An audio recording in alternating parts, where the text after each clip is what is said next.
listening. Welcome to the dialogue. My name is Gage. I'm Kyle. And I'm Micah. This is the only podcast.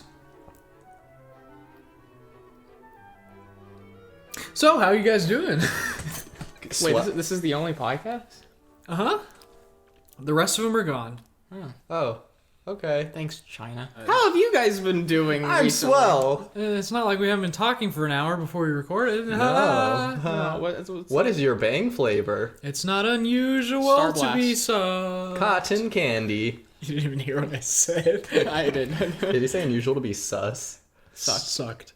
Did you know they have Bang like 24 packs at Costco now? Oh my gosh. It's paid sponsor. I'm gonna get banged every day for like a month. That's Pretty the much. first time that joke has ever been made. Okay. The first time I ever had a bang, First time I've ever banged. I unintentionally made that joke, but I went to the Yakima Cinema.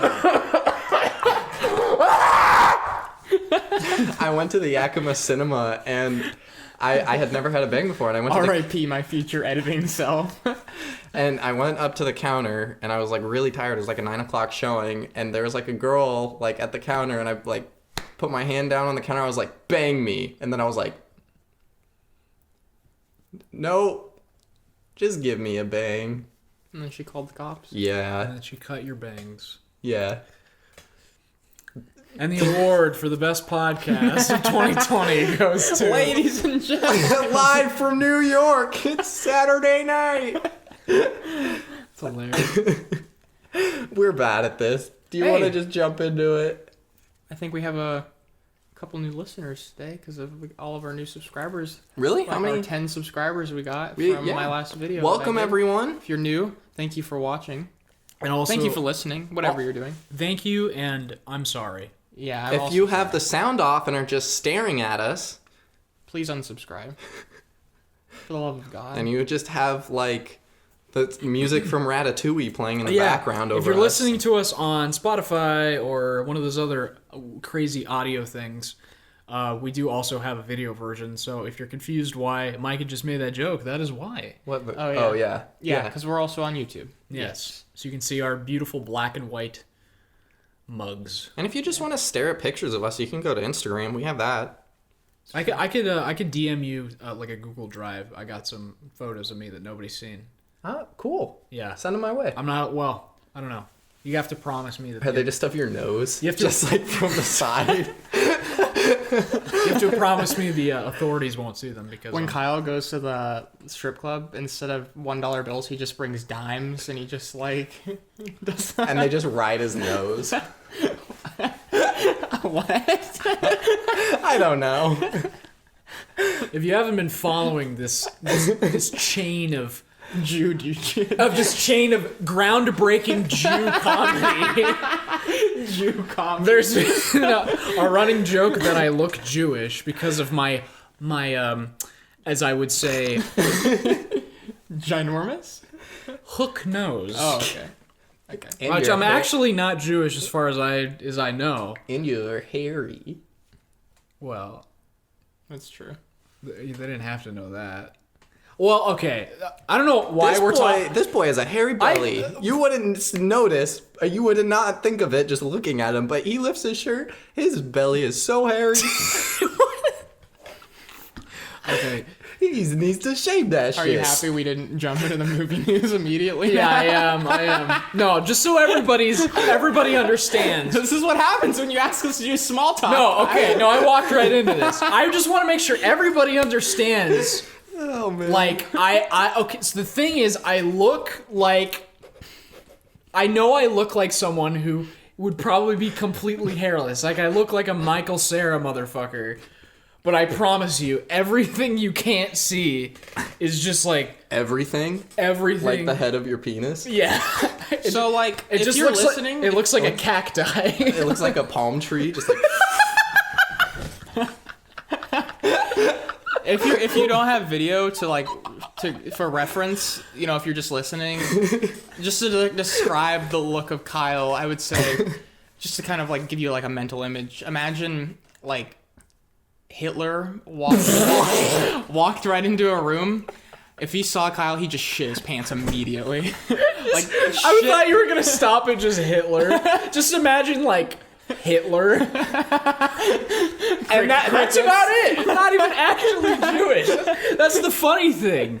If you are Jewish, like, you're awesome, but it's funny because I have a big nose. Hello? Hitler? I heard that too. I'm gonna go check and see what it is. It's Hitler. If he doesn't come back, we know. Definitely Hitler. Hitler? We may never see Kyle again. What are you doing here? Oh Jesus, cut the feet! Later that same evening. All right, 8 minutes in. Do you guys want a saltine? Alright, we need to get our shit together.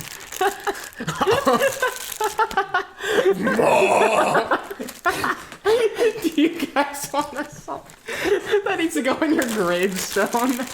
Anyone want a saltine? All right, so as you all know, Jamie Foxx played Electro in The Amazing Spider-Man 2. A lot of people don't like that movie, but I love that movie. And he's actually coming back as Electro in the next Tom Holland Spider-Man movie, which a lot of people think that means they are doing a live action Into the Spider-Verse because they've already had, what's his name come back as J. Jonah Jameson? J.K. Simmons. J.K. Simmons come back as J. Jonah, and now they're having Jamie Foxx come back as Electro, so... What do you guys think? Spider-Verse confirmed, or...? Not confirmed, but the very high suspicion. Yeah. What are your guys' thoughts on this? I will just say that, like, I've been wanting... I will do...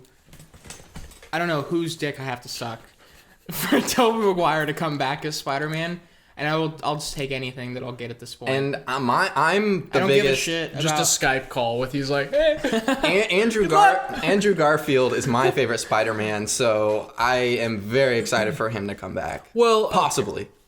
So it's kind of interesting. I'm going to try really hard not to say, here's the thing. Oh, because I have a game. I forgot. Drink every time I say here's the thing. No, but you reminded me. Starting now, Oh, and if God. you're watching, you can hold us accountable, or listening. Let's try to see who can go the longest for this episode without saying the word like. So, here is I was thinking the situation Yeah. that has been thrust upon us by the Lord. is, I mean, it seems Sydney? as if it's like that How the turns tail. Okay, here we go. that we are pretty much going to get even though it hasn't been confirmed, but it's kind of... You're trying way too hard. The funny thing is, this is actually just how I talk normally. Oh, I'm sorry. Never getting to the point. And it's harder now that I can't say like, I'm not going to do this. Fuck it. Okay. It's too hard. Kyle's out. Go ahead. Like. No. So, okay. It seems as if we're basically going to get, if it wasn't obvious already, like a live action or some form of live action Spider-Verse thing happening in a movie, because Sam Raimi has, been attached to Doctor Strange too. Oh shit, yeah. For a while. Oh yeah, I forgot about that. And the weird thing is, it's not like the other guy got fired and then they brought him on to replace him. They literally swapped projects. Oh, yeah. So the guy who was gonna direct Doctor Strange 2 is now directing what Sam Raimi was gonna do. Yeah, Scott Derrickson. So it seems very planned. And Vulture was in the Morbius trailer, so it's already confirmed he's like 100% in another universe. Right. So... And it looks like we saw Sam Raimi's Spider-Man like in the Morbius trailer in the background. Yep. You don't remember that? There was like a mural, like on the brick wall. There was Sam Raimi's Spider-Man, like in graffiti. Yeah, go back and watch it. It's in there. Shit. Okay. Yeah, so there's a lot of clues dropping about a live-action Spider-Verse. I mean, I think I might have said this on the podcast before, but I feel like at this point, with we had the whole Michael Keaton Batman thing, right? Coming back. Like with stuff like this happening, I mean, like 4 or 5 years ago, stuff like this that we're talking about we would never consider to actually happen. But I feel like anything can happen at this point. Yeah. So I don't know. I don't want to get my hopes up, but. I mean, during the Justice League movie, they brought back the original, like, Danny Elfman theme for Batman. Exactly. I don't know why they did that. It was kind of dumb, but... Exactly. It's still, like... So it's like Yeah. shit. Yeah. I mean, who knows? Yeah. I mean, I've been saying for a while though that like I've been wanting. Oh yeah, it'd be so cool if Tobey Maguire and Andrew Garfield made a cameo in like Homecoming or Far From Home or whatever, you know. But I mean, maybe it'll be more than a cameo. I think they're gonna do the Sinister Six versus the Spider-Men. That's what I fucking hope happens. I could see them I would doing love that too. that. Because Sony's been trying to make Yep. that happen for years. Yep. I've been waiting for a Sinister Six movie for like ever. I feel like if they were gonna do it, it would be the Spider-Verse movie, and it would be like, it sounds like that might be what they're doing. I feel like there's enough rumors. There's nothing confirmed, but imagine like a Spider-Verse movie with all 3 Spider-Men, and then the Sinister Six, but it's different versions of the villains from every movie. Damn. So it's like you have the Green Goblin from fucking Paul Giamatti is the Rhino. I will say you would have to do something. Different with Electro. You'd have to do something like that. The Sinister Six thing that you just said. Yeah. For me to kind of be on board for another Spider-Man movie, because I think I am kind of sick of it at this point. Yeah. I've already said like the. But here's the question: Yeah. if we did get a full-on live-action Spider-Verse movie, would it be any good? Yeah, I don't know. Do you think they can get Andrew Garfield to come back? Because I heard he was pretty heartbroken after he was fired. I don't know. So I'm Yeah. kind of I'm worried sure about Tobey that. Maguire is too. I mean, if Sam... Yeah. Well, I think if Sam Raimi's attached, he'll be able to convince Yeah. Toby. But like you said, I think Andrew Garfield is the one that I'm the most like... I think I don't know how they're going to I hope he does. Andrew He's my Garfield favorite. signing on could actually be the moment where we can all be, you know, start thinking, oh, this might actually be really good, because I don't think he would unless he Right. read the script or at least Yeah. had info on the movie Yeah. that was telling him, oh, this isn't going to be another disaster or Yeah. anything. You know what I mean? I Yeah. mean, just saying that, That to would- people who believe that would Amazing be- Spider-Man 2 was a disaster. My most anticipated movie of all time. It would be every movie I've ever been excited for ever. I mean, I would be very excited. Avengers Endgame, Borat 2, Harry Potter and the Deathly Hallows Part 2, get out of the way. Spider-Man live action into the I Spider-Verse. am kind of sick. I am kind of getting sick of just the, you know, just the smaller Spider-Man movies. I don't know. I'm just. Well, that's the thing, too. I need something different. I fucking said it already. But, like, my question is, like... And I've talked about this with some other people. But, like, would we prefer it be, like, its own movie? Or do we want it to be basically this third Tom Holland movie? Yeah, I don't know. Because I would prefer... It would seem kind of, like, cheap if they just made that the third, because like regardless of how you feel about the Tom Holland movies, I want them to at least like see, because they set up some interesting, you know, like, okay, everybody knows he's Spider-Man now, and it sounds like Kraven might be in the next one. I want a whole movie where it's just him getting hunted down by Kraven, because that'd be cool. that sounds like something we've never seen before. I a Spider-Man also movie. want to point something out about remember when Sony and Disney weren't like sure about the contract of who would end up with Spider-Man? Yeah. And they eventually settled on one, but the agreement was Tom Holland's Spider-Man would show up in at least one of Sony's Marvel universe.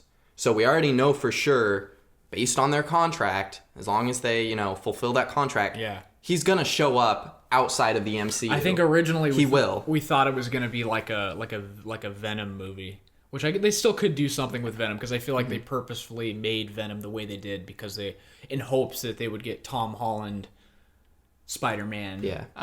But like you said, this potential Spider-Verse movie, maybe that is the separate movie, and they are still gonna do a third one that leads into that. Yeah, what if like Kraven's like chasing Spider-Man and something goes wrong and Kraven and Spider-Man go through some fucking loop and then boom, I mean, they already set set it up in the second Tom Holland movie, because they're talking about the multiverse and everything. And I think this would be, but that was fake too because much movie Mysterio made that up. There's too much stuff here for one movie. I feel like you have to do at least like a couple. I don't Right. know what you do. I agree. Right. I mean, fuck. What if we get?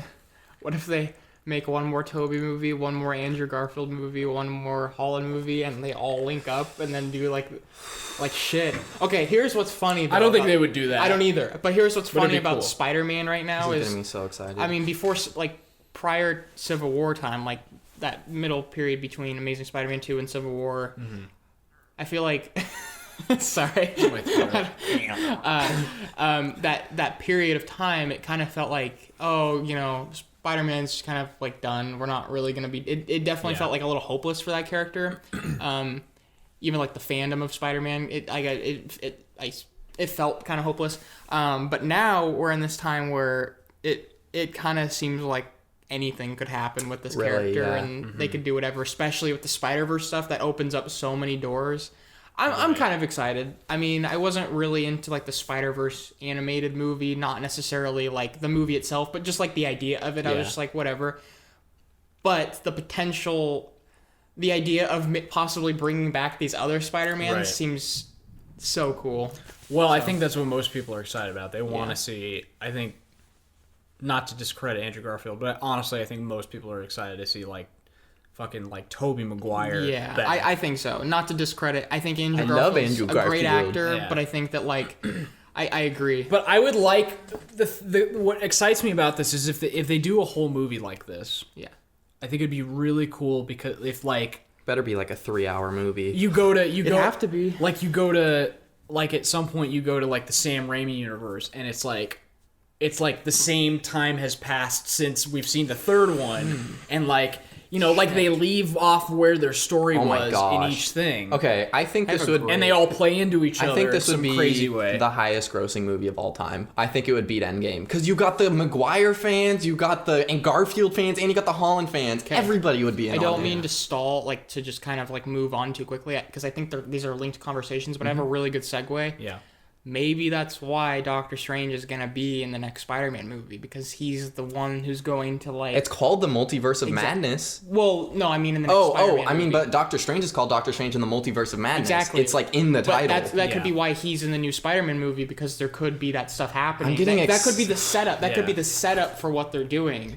I mean, at this point, it's beyond like beyond Strange. like speculation. I mean, it's clear that Sony's talking about like that's That where all this is headed. I was pretty sad about hearing about all these Phase 4. We're in Phase 4 now, right? For MCU. I was pretty sad about hearing about most of them, but I'm getting like re-excited again. Again, there's so many different things you can do. I mean, like, I'm... After Far From Home, I was a little bit just like, I mean, whatever. I like the setup. I'm not super into Spider-Man right now, but what this could bring to the table like gets me excited again for it. Because I don't know. I feel like that would just be... I mean, I still stand crazy. by like, I don't know if I said this with you guys, but like I think because there definitely are some people who are like kind of like not liking the direction that the Tom Holland Spider-Man is going. That are like not liking the like Spider-Man. I'm sorry. It's gonna happen, all right? I guarantee you guys do it. You don't even realize it. Like everybody does it. Yeah. Continue. Some people don't like the direction that the new Tom Holland movies are going in, and I think it's somewhat understandable because like I know in like the beginning of or the end of Homecoming, we left off on, oh shit, Aunt May knows that he's Spider-Man, and then they kind of just, across movies, they kind of just like... Threw it out the window. And I think a lot of people are worried, myself included, when they do when they... you poopy! When they do decide to conjure up a third Spider-Man Tom Holland movie, if they do the same shit... Yeah. Where they just throw the whole, like... You're doing it. Stop. Fucking... Okay, everybody knows he's Spider-Man, and then they're like, and then they just throw it out the window. I think people are going to be pissed. Yeah. Myself I think... I've used this analogy before, but I think they're doing exactly what they did with the Jurassic World movies, where the second one's kind of dog shit. I'm not saying it's dog shit, but I think it's going to be, in the future, known as, like the movie itself is a setup. Yeah, where like the director of Jurassic World 2 specifically said he would not have done that movie. He had no reason to do that movie other than to set up the third one. And I think that's exactly what the second one was. Yeah, maybe. How do you guys feel about how every one of these Tom Holland movies has like a mentor character? He had Tony Stark, then Jake Gyllenhaal kind of, and then now he's got to have Doctor Strange. Do you think that that's like... does that say something about this version of Spider-Man just isn't good enough on his own. Like he needs those extra characters. This is the youngest version of Spider-Man, like that I think know, but we've like, ever had. how many, are they gonna keep? They've done it 3 times. I think now. they're gonna do that until this is my prediction. I think they're gonna have him be mentored by someone until he's basically. How many Spider-Mans are there gonna be though? But the other thing, Hold on. Once we get to like after the 3rd Spider-Man, once they get to like the bigger like Avengers, Will there be another Spider-Man after this? I don't know. But what I'm saying is he's going to be the Iron Man, the head guy. I think they're mentoring him until he's mentoring someone. But here's the thing. I mean, we've talked about this. How his arc in the 2nd movie is like the same as the first one. So is his arc like? His arc could theoretically be the same in 3 separate movies. It's just going to be, I am good tough. enough. I am a leader. I am Yeah. good enough. Like, you got to do something I different. see what you're saying, and you need to see him progress instead of staying in the same spot. Yeah. But here's the other thing. Okay. Here's the thing, though. You go back, you read the Spider-Man comics, you look at every Spider-Man story, all the source material. If you really notice, if you really pay attention, fucking Spider-Man, every Spider-Man story, every big one anyway, is fucking full of him having a father figure and then that person dying, or he has to you know, like you could argue that Dr. Octopus is like a father figure. In the comics, he's supposed to reflect, especially in the Raimi movie, he's supposed to reflect like who Peter wants to be, like the person he wants to be, but he can't because he's decided to be Spider-Man. They do that in the first 2 Raimi movies, so I'll give you that. They do that in the comics, and they did that in the recent video game too. But what I do like about it in the Raimi movies is in the first 2 movies, both of those people he looks up to end up being the villains. Right. Well, that's usually how it goes in the comics And too. I really like that. Like the Spider-Man comics are just full of him having someone essentially play his father figure, and then that person dying, or he's forced to fight them or something. I'm noticing a trend in every Spider-Man movie where someone he has a conflict with and ends up like resolving that conflict with dies. I mean, you look at Spider-Man 3, Harry Osborn, he resolves the conflict, but he dies. The Amazing Spider-Man with Emma Stone's dad or whatever, he dies. And I mean, it's not just the movies. It's essentially part of the Spider-Man. Harry Osborn, it goes deeper. He was good with that, and then he dies. Like, it's just like...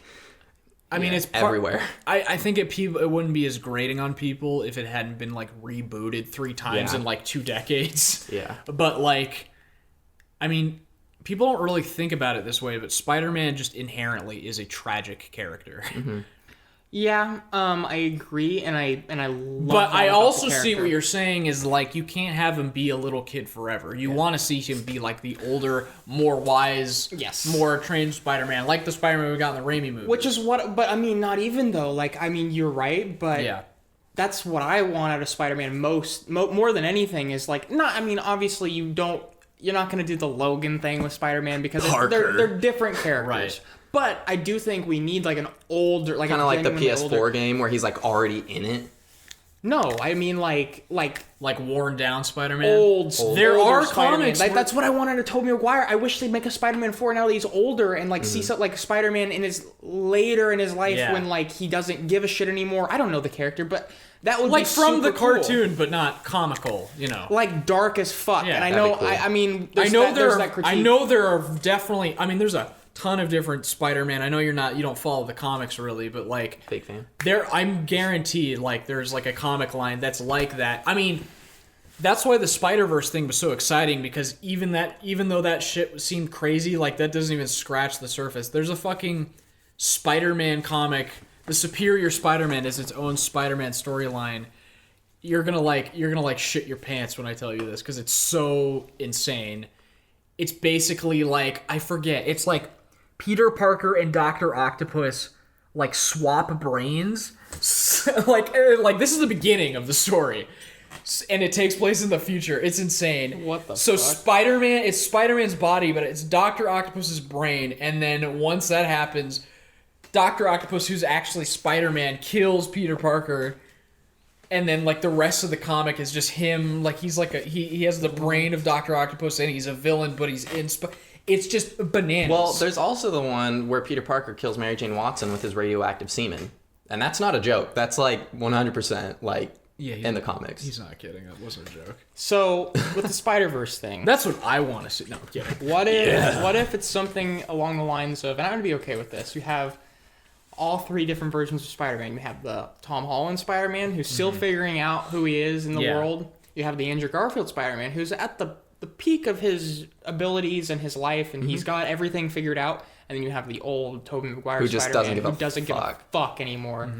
And you just see their dynamics I don't know. That would be sounds cool. so cool. Right.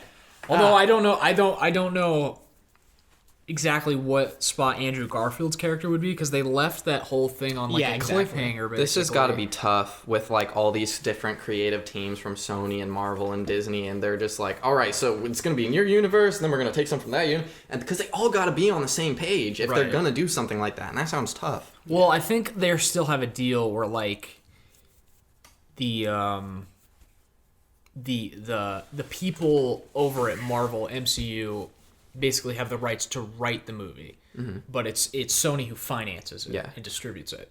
And they get like, I don't remember what percentage. Right. They split a percentage. But they don't literally have to like make a story studio and studio. Otherwise, it would be dog But shit. if they're gonna have Spider-Man in several different universes, right? then But because they have the rights, because it's a Sony character, You good? they can Just looking at the time. they can do it. Yeah. Do you guys want to? Yeah, I'm ready to move on. Yeah, we've just been talking about this for a long time. I'm sure by the time this goes out, there'll be even more information. Yeah. It's like, All right, so next we wanted to... Actually, you can go ahead and take this one. So I guess there's like, this is kind of a two-parter. Basically, Mel Gibson, talking about Mel Gibson a little bit. So his movies, not... Yeah. Not him as a person. Just like they're both linked. We can do a whole podcast on Mel Gibson. Anyway. So Passion of the Christ 2 is something that's kind of been in the works and been talked about for a while now. I was watching... So, what's his name? Jim Caviezel? Let me look at his name. Jim Caviezel. He's the guy who plays Jesus in Passion of the Christ. Okay. He's also in like Monte Cristo and Thin Red Line and stuff. He was actually on Ben Shapiro recently, which is interesting. Huh. And he was talking about Passion of the Christ too. There was other stuff, but it kind of got brought up, and he was talking about how Mel and his co-writer have been developing Passion of the Christ for a long time, but it finally has like a draft, and they're, I guess, in the midst of a second draft right now. And I don't know, I was just gonna kind of ask what you guys think about like the potential of that, because it's something that you say Passion of the Christ 2 and you're like, what the fuck? And you're like, oh, okay, interesting. Seems like it could be like really fucking weird, because I mean, I don't know a lot about the Bible. You probably know more about it, like what the story would be about post like Jesus' death and him being resurrected and stuff. Seems like it will be a fucking like much crazier, maybe spiritual, maybe like even psychedelic type story compared to the first movie. Well, from a financial standpoint... I haven't seen the first one. It makes... Oh, you haven't seen the first one? I haven't either, but I have a fairly good idea of like what happens in it.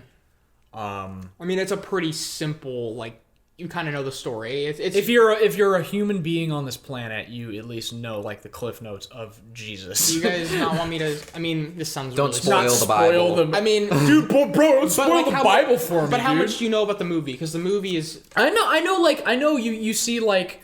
You basically see like the final like. I mean, I'm asking you guys. Do you care if I like kind of tell you what the structure of the movie? I mean, spoilers for Passion of the Christ. Spoilers to the Bible if you haven't read it. But yeah, basically. What is this Bible you talk about? Jesus. Biblioteca. Jesus. The director is God. Jose. Biblioteca. So the movie really zeroes in on the last day of Jesus' life. It's essentially just like his journey to his crucifixion and like that traveling and there's flashbacks. Which I mean, if you've ever been if you're like raised Christian, and even if you're not, like most people know. You were basically taught that as a young kid, like just without the graphic detail. But what's always been so controversial? I mean, I guess this isn't necessarily what was controversial, but it's a very interesting choice to focus on the worst day of this figure's life and the most violent and horrible day, obviously the day of his death. But what's so brilliant about the movie is on that day, the most violent day of his life, is when the love and hope in this person is is portrayed at its heaviest in its heaviest form. You see Right. what he's willing to do, and you see like, the evil he's able to fight. Essentially, you know, it would be one thing just like on a normal day when he's just out walking around, obviously whatever. But it's because it's so hyper violent and hard to watch, and then there's these very somber moments within that violence that Mel Gibson's really, really good at portraying. I mean, Hacksaw Ridge is a good example. In the midst of all the craziness, there's those really peaceful human moments, and I think that's what makes the first movie so good. And it's like all in a span of one day, basically. So I don't really know what the sequel would be like. I don't know if it would be kind of like the same structure where it's all taking place over the same day, like maybe the day he's resurrected. That'd be I interesting. don't really know anything about this story. Like, I don't know what... In the movie, does it show like the stone like door or whatever, like rolling away or whatever, and Stone him door. or you know Because like, after Jesus was he was died in- on the he cross, was he in a tomb. resurrected. Yeah. No, they don't show any of that. It's just like They'll he probably- dies and it's over. Interesting. They'll Okay. probably show that as like his resurrection. Maybe. It's been a long time. It's been a while. Forgive me, I don't, again, I know like as far as like our like biblical knowledge, you were raised more like a general like Christian, and mine was like more like, I mean, you know, people, Catholic? Yeah, I mean still kind of Christian, but Yeah. Catholic is kind of more of its specific thing, but it's very similar. And that like the way that like you have like, I think it's similar though in like Christianity, where you have like the Old Testament and the New Testament. Yeah. And forgive me if I'm wrong. I could be wrong, but I'm almost positive. I could be wrong, but I don't know if you guys, isn't like the end of the Old Testament like up until Jesus' death, and then the New Testament's everything from his resurrection until like forward. Is that kind of what it's Yeah, like? yeah. Okay, so like I'm pretty sure. it could basically be the beginning of that. I think I could be totally Old wrong. Testament. That could be too. Old Testament is Oh, wait. before Jesus was Yeah, born. yeah. New Testament is when Jesus was born. Yeah, I feel so dumb So the being New like Testament- so confident. Oh, yeah. The Okay, New okay, Testament okay. starts when Jesus is born, and Yeah. it goes forward. So, Forgive us, we're not brushed up on our Yeah, on it's our the beginning Bible is like studies. God's creation of the world and how all of people's sins ruined Yeah. the world. The Old and then Testament is like- how Jesus came back to resurrect us. I think is the like, Old Testament is known even by Christians to be a lot more challenging and demanding because it's very unforgiving and it's a little bit more cruel. And then when Jesus is born, it's like a little bit more hopeful and like I think the New Testament, like the first couple chapters, at least I mean I can definitely speak for myself, but I think that's what most people are familiar with, like, you know, him being born, the story of Matthew and all those things. Yeah. And I think if this is my prediction, is it's gonna show him being resurrected, the stone rolling away and him coming out, and then yeah. like I'm assuming it just picks right up after the movie ended, but it's just so strange because it's been so long. I don't remember what year that came out. Do you think were you the one that told me that the guy who played Jesus was literally electrocuted? So I read that he was struck by lightning That's while he was on the cross. crazy. What? Yeah. I don't know how true it is. I think I read it on IMDb, so I don't know how much. Okay. What was the cross made out of? I think wood. Just wood? Yeah. Well, what's also interesting, this doesn't really play into anything we're talking about, but I didn't know this. The guy who plays Jesus, and I could be wrong, but I'm pretty sure he's become a Christian Interesting. like over the years since the movie. I don't That's think cool. he was. Because I did read. Yeah. I also read on IMDb that he wasn't like religious at all at the time of filming it. Interesting. Jesse, you can correct me if I'm wrong, but when he was on Shapiro talking recently, he was very openly Christian, like unforgivingly Christian. You Yeah. know. Okay. And very open about it. And they were talking about how it's kind of hard to be so openly Christian in Hollywood and stuff. But Yeah. it's Right. another conversation. Yeah.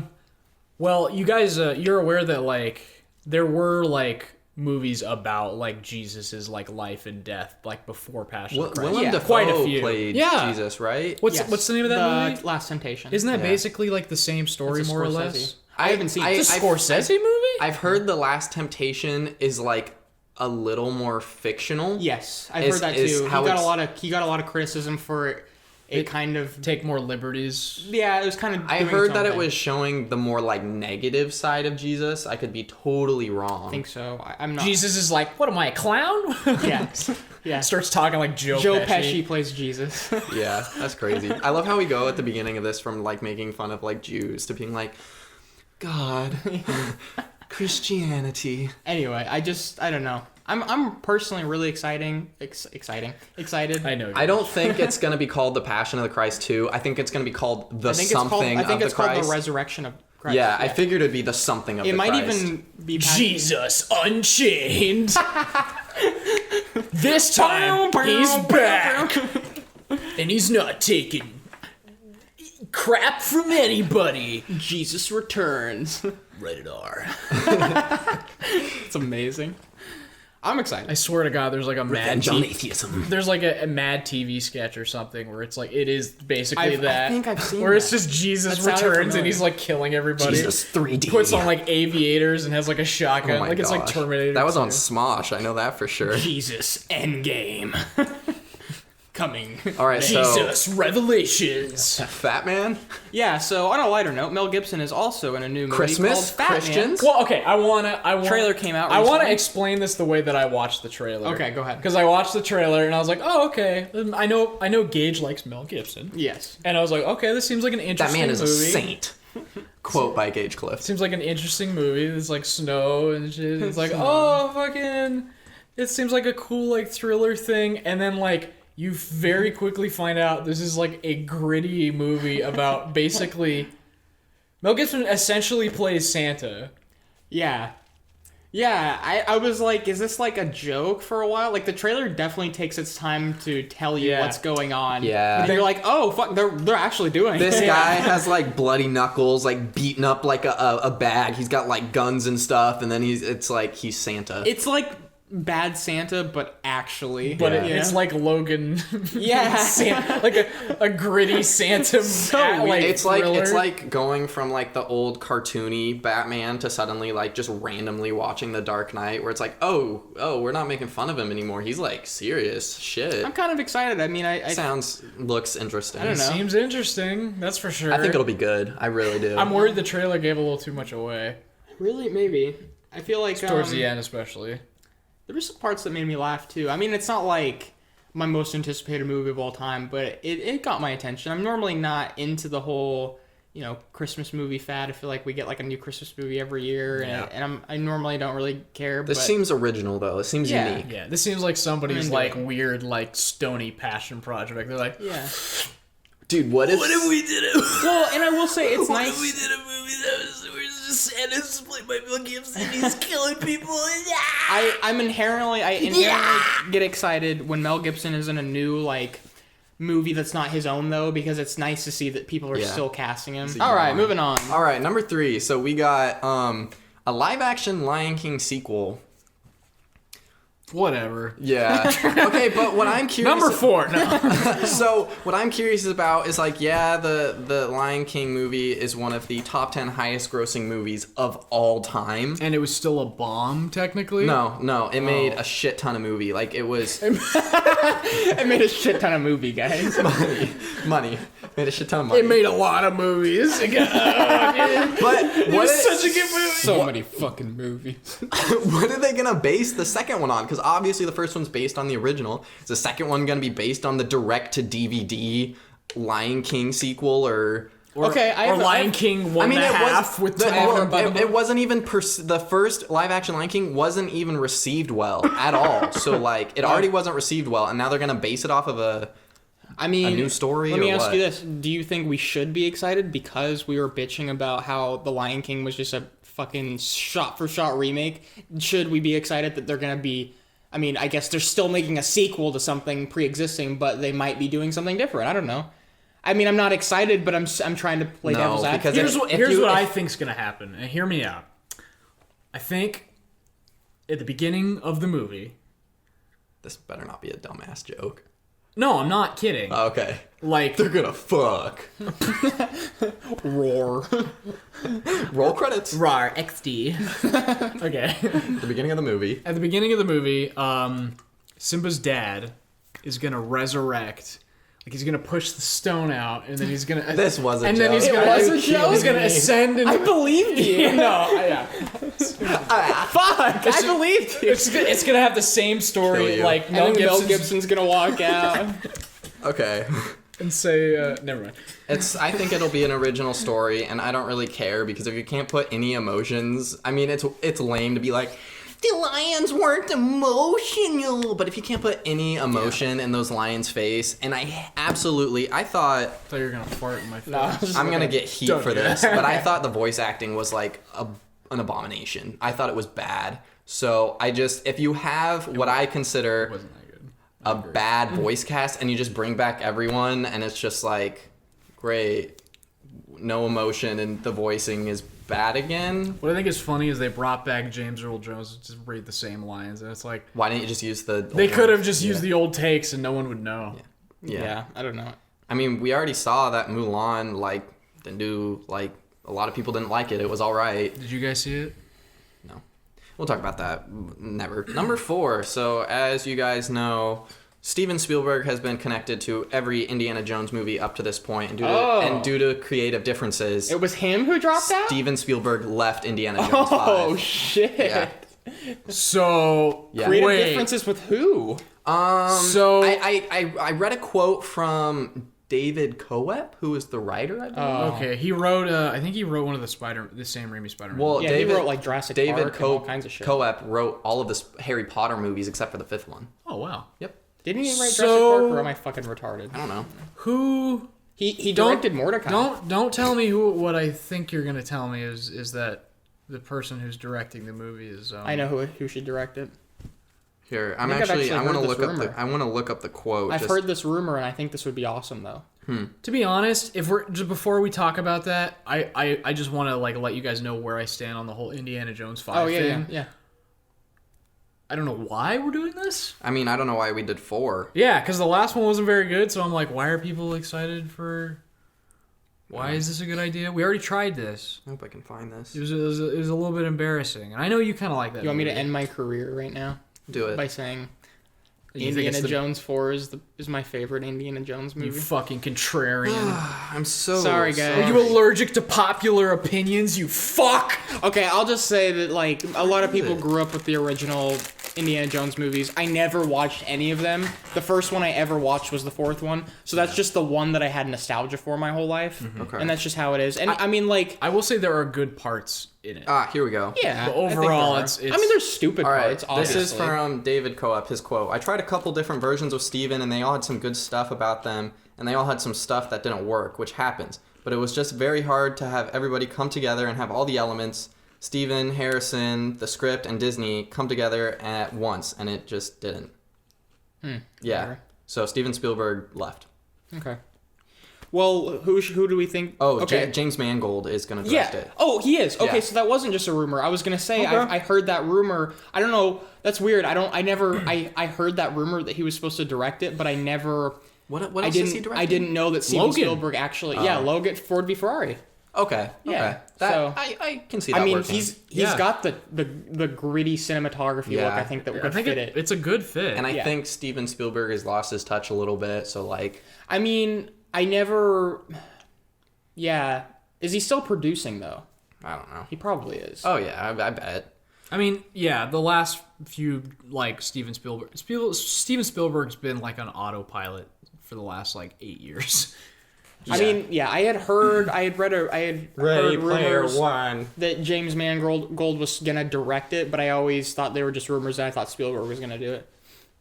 He's autopilot. Yeah, You Ready Player Steven One. Spielberg. That's a good impression. Thank you. I'm Steven Spielberg. Hey, I think that I directed Jaws. That's exactly what he sounds like. I think Bridge of Spies was the last movie Steven Spielberg did that I liked. I actually liked Bridge of Spies. Last movie... I would still consider that like an Oscar.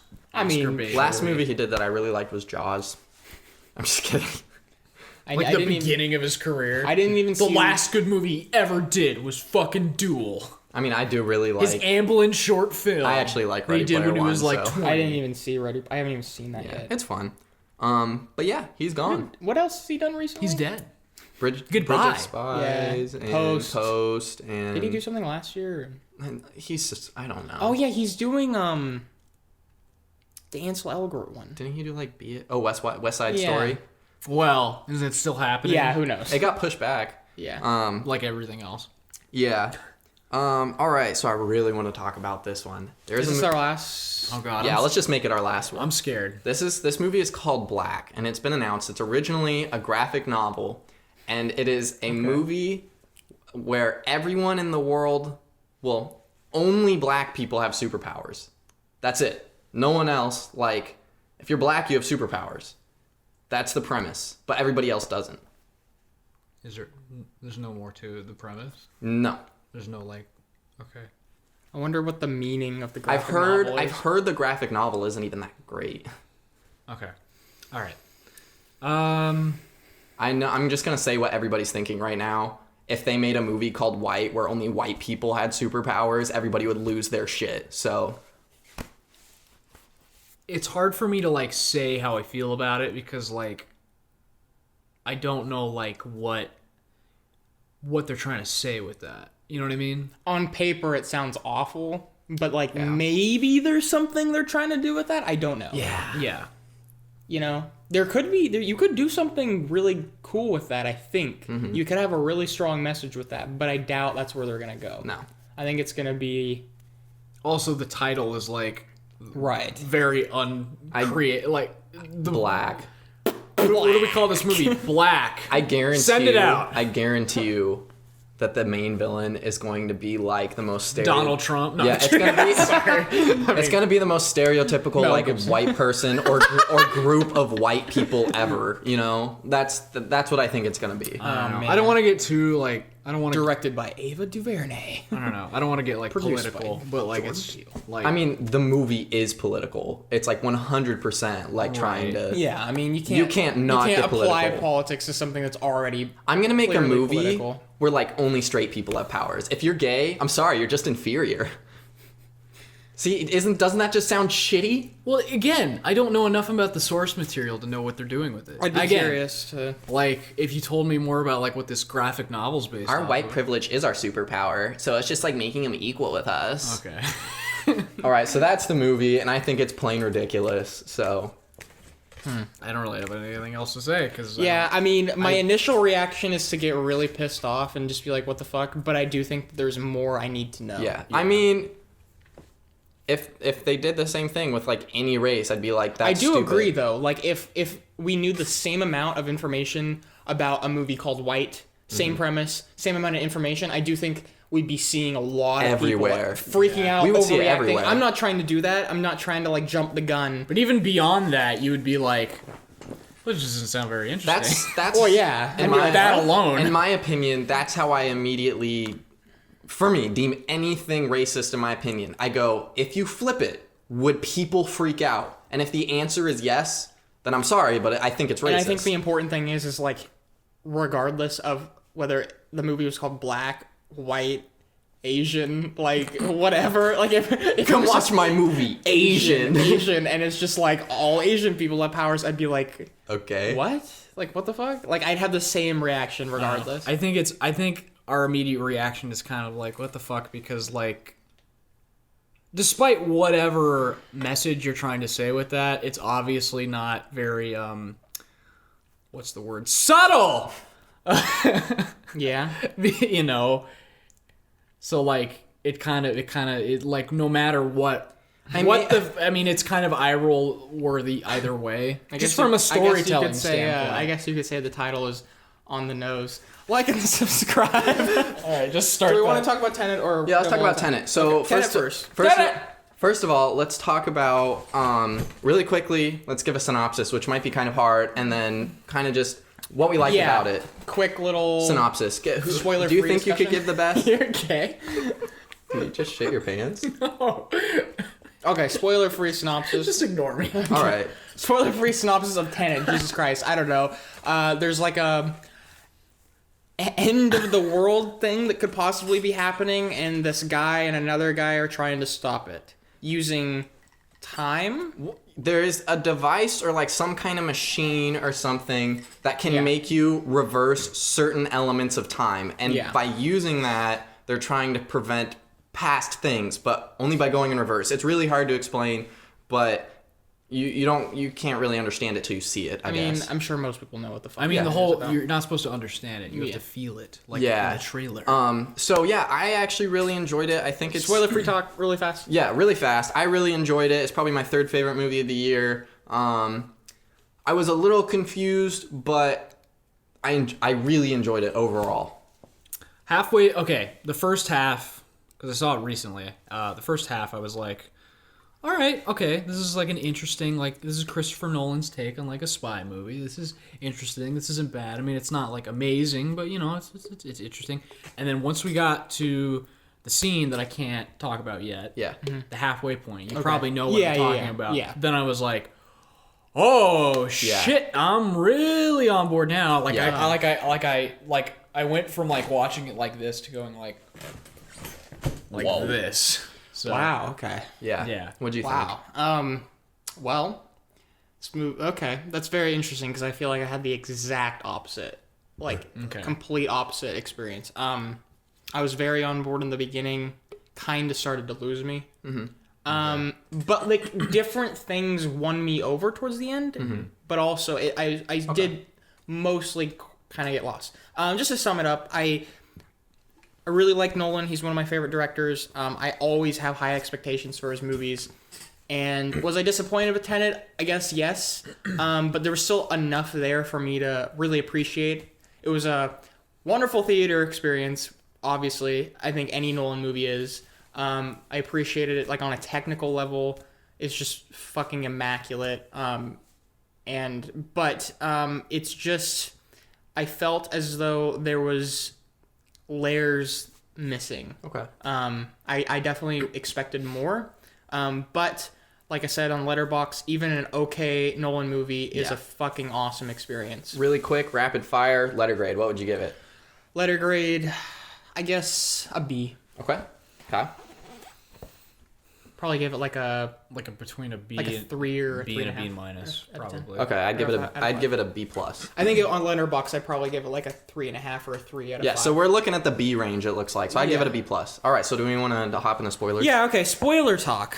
Yeah. All right. It's like impossible to talk about this movie. Yeah, it's It's tough. super strange. It's still really hard to describe. So, I mean, if we kind of want to just, like, jump right into the thing that we were talking about, like the halfway point, when obviously things, like, it's funny that I didn't really think about this until, like, watching the movie. I mean, obviously the whole thing with Tenet, like, it's the same backwards as it is forward. That's the whole thing with the movie is, like, the first half of the movie and the second half of the movie are technically the same, but just, like, goes forward and then reversed. For me, I didn't think that twist was, and I hate when people do this when they're like, oh, yeah, I saw the twist coming. But I was like, this isn't even a twist. Did it seem like a twist to you guys? I didn't see like a twist. It just made me go like, oh shit. Well, now I'm looking at the first half of the movie differently. But I mean, were you? And it made me want to go back and rewatch. During the first half of the movie, were there ever times where you were thinking, oh, this is what they're gonna do? Because I had that experience where maybe I'm just stupid and I didn't see it I'm not coming. even accusing you of. I'm not accusing of myself of like. I'm not saying I'm smart at all. I just didn't feel like Nolan even wanted to surprise me. It kind of just felt like, I mean, obviously there were things that didn't make any sense towards the first half, and I was like, oh yeah, I guess they'll just it'll probably be themselves, like reversed. Like I just assumed immediately that was what was going to happen. I feel kind of dumb because I didn't think that at all. I was like, because I didn't know that they were involved with the time stuff at all. I just assumed it was like the bad guys or whatever. Yeah. So I would say for me, there were little twists throughout the entire second half. Because for me, I would be like, something strange would happen during a scene, and I'd be like, oh, I wonder, like, what the fuck? Why did that happen? And I'm sure it'll be, like, explained. I in my head, I was like, it'll be explained in, like, a sentence later on in the movie. But no, I'm like, oh, shit, this happened because they did it in reverse. And there were just little moments where I don't even think about it. I'm like, huh, that's strange that car drove by or whatever. And then it's, like, little things, like a car drives by. And it's just like, oh shit, that was them. Right. Yeah. But I mean, and it got me every time. The basic premise, though, is the same. Even if there's like those little moments, it's like, oh yeah, you know, because it's like the same. Oh, it's just like the reverse thing happening. It's just the reverse thing happening. Yeah. Like I love it. It's so cool, but it's like it's kind of the second half of the movie. The experience for me, it just became monotonous because it was just like. There wasn't, like, by that halfway point, obviously I was expecting it to happen, but, like, once my suspicions are proved correct, right in the middle when that starts going in reverse, I'm like, okay, right. and then like I'm like, oh, I have to watch the whole movie over. I again mean, now. I will say like most of the movie relies on you thinking that the premise is cool. Because if you don't, there's But not I a do whole, think it's cool. There's Yeah. not a whole lot else to chew on. The reason why I was so surprised is because both the good guys and the bad guys had accessibility to this equipment. So the entire time, whenever something would happen, I'd be like, okay, so who is it that's coming back to try and fix something? Yeah. So that was always in my head. I'm like, all right, is it the good guy or is it the bad guy? I think my issue with this like boils down. It is pretty simple. Yeah. It's frustrating because I do think it's super cool, and I'm like, I love the structure. I love how it's like kind of the same first half of a movie doubled, but like in reverse. I just think it's so fucking cool. Like you end up in the same place, kind of. Yeah. It's kind of reminds me of like the Memento structure. Nolan's a genius, and I want to love it, and I do love it, but because he didn't give me more to chew on, it's just that structure. It's just the structure. It's not the Inception thing where not only is the premise cool, not only is the structure awesome, not only is, you know, all of this shit you're saying amazing, but there's more. There's character stuff. There's so much more to chew on, and I didn't think that there was that layer, those extra couple layers in Tenet. well, That's why it was frustrating. one layer I really appreciated was at the very end is when Robert Pattinson's character like basically sacrifices himself in reverse, and like you find out that Robert Pattinson had known him, like, I like that too. like for so long. So the entire time you're like, why do they seem so close? Like they don't seem to know each other all that well. And then you realize that Robert Pattinson had really known this guy because of time somehow. I'm still a little confused, but had really known this guy and was friends with him for a while. Well, see, I saw this with our friend Zach, and like right after the movie, he told me that like there's some theories going around that the girl who like is like the girlfriend to like the mob the Russian guy, Yeah. like her son, Gilderoy Lockhart. her son is basically like Robert Pattinson. Which like Interesting. which Yeah. I really like. That. And like Nolan has not necessarily denied that. That is super cool. See, I really like that. It but makes I wish, you think about the movie differently. Yeah, I just think that like if they had added that extra layer, like I really like that idea. I wish they would have. Obviously, I don't need you to tell me that, but like I wish they would have explored just a tiny bit I more. hate myself for wanting a sequel. But I mean, maybe I need to watch it again. Obviously, I need to watch it again. I already right after it was done, I was like, I need to see it I again. don't think that there's things Just that I to necessarily just to miss. pick up on everything. I don't think that I'm gonna watch it and be like, oh, I didn't fucking notice that. But maybe I would grow to appreciate it a little bit more. My only problem with this movie is, to me personally, is it's not like I really, really like it. I really do. It's not super rewatchable in my opinion. I don't think so either, but like I also feel an obligation to read. It's like after you watch It's almost exhausting. after you watch it twice, you're probably like, all right, I'm gonna get everything I was gonna get out of that movie. You know. I mean, it's one of those things that like during the movie I was like, I can't rewatch this. This is exhausting. Well- And then as time's gone by, I'm like, yeah. If I you would like think to about rewatch it with that theory in mind, with the sun or whatever, Right. I feel like if you think about it from a different point of view, Yes. it becomes an entirely different story. But I mean, should the movie? I don't. These are just theories, though. Like, obviously, theories can be, exciting watching a Yeah. movie, but it's not like Inception.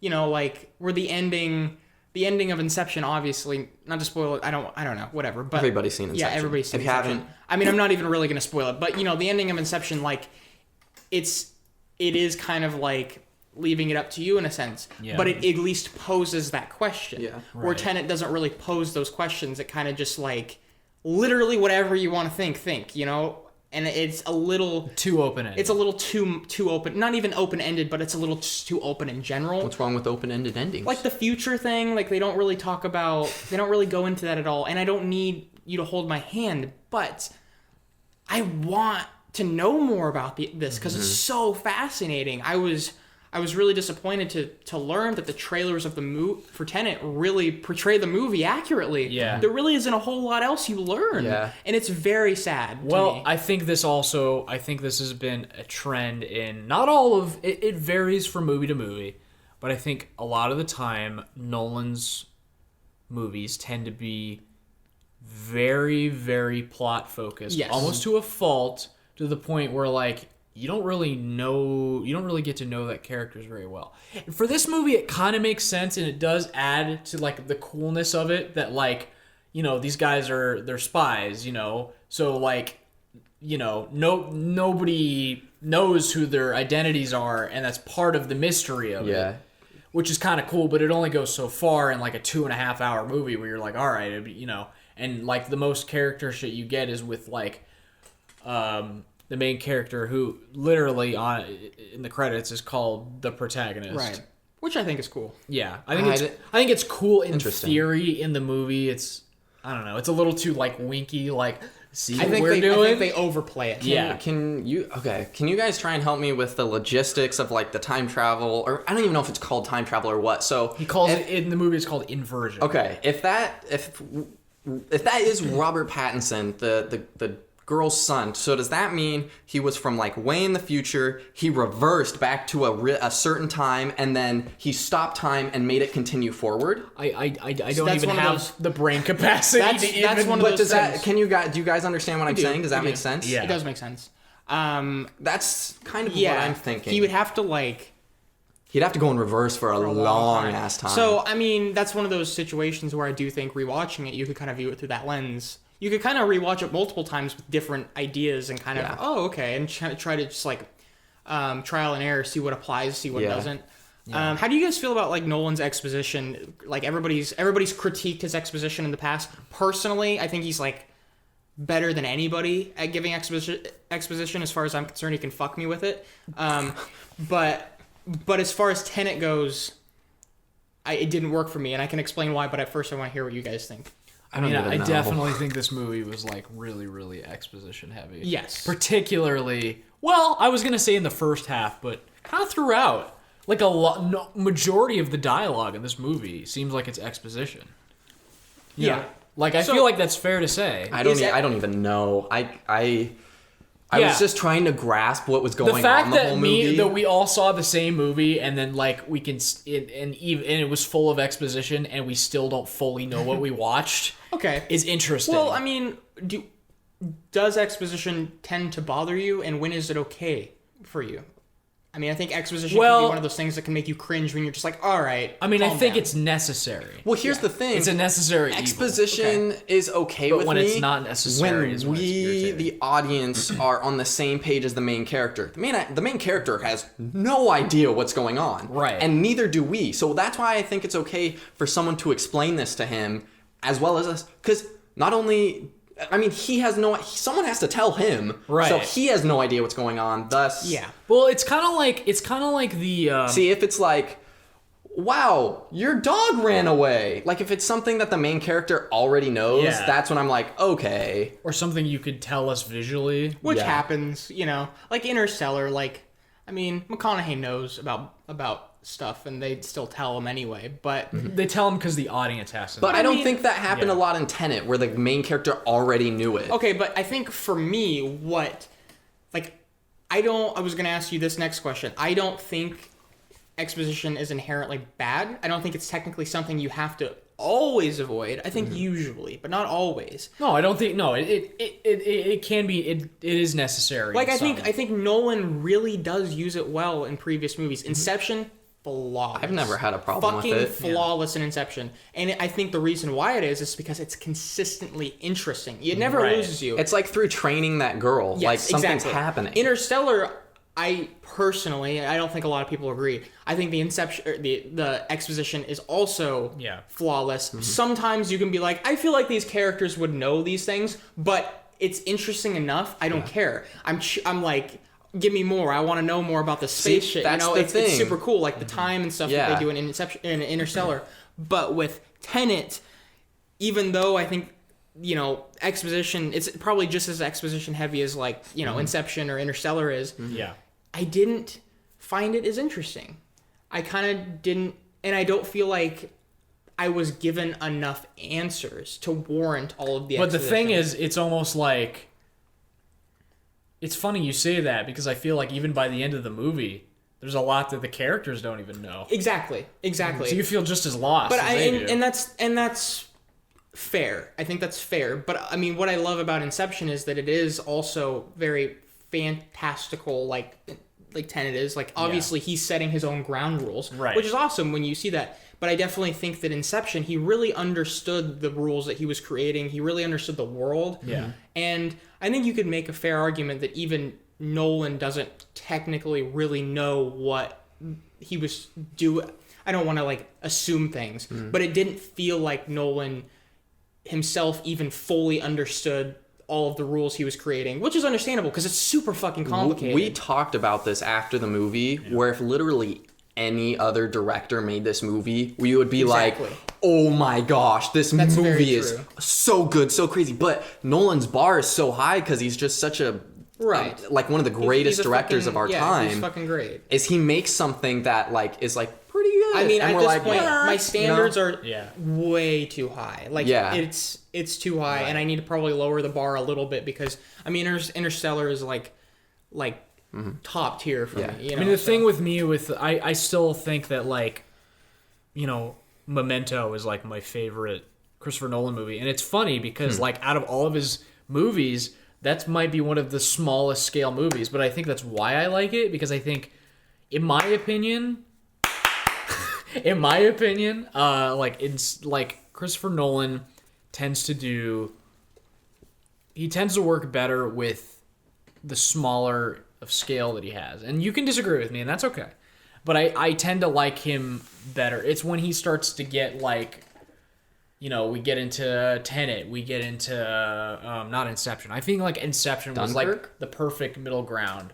I didn't see Dunkirk, but like I know I wasn't a huge fan of Interstellar, just kind of because like even though it was cool and like learning about the space shit, by the end of it I was like, okay, well what was I supposed to take away from it? Like what was the thing? I think Dunkirk it felt kind of is- empty. No, I mean, okay. I think as far as messaging goes, I don't know exactly what you take away from Interstellar. If like, it's not super easy to say this is what he was trying to I say. think the thing with Interstellar, and we've talked about Interstellar a million times, and that would be a private. fun. That would be a fun. I want to podcast. rewatch it because it's been Yeah. forever. We can save the majority of that discussion. But like, it's like the movie feels like it's leaving you with something more important, or it's leaving you with more to chew on than it actually is, and that's Right. kind of where I'm like, whoa, what? I think Yeah. the reason, I guess, just to clarify why I love Interstellar, it's just because it Yeah, and you're not the only one that loves that movie, so it's not like you, it's yeah. weird because there's a lot of people who love it and there's a lot of people who don't. So Hmm. it's very, I feel like it's pretty mixed. I don't know. Interstellar feels the most human out of all of Nolan's movies to me.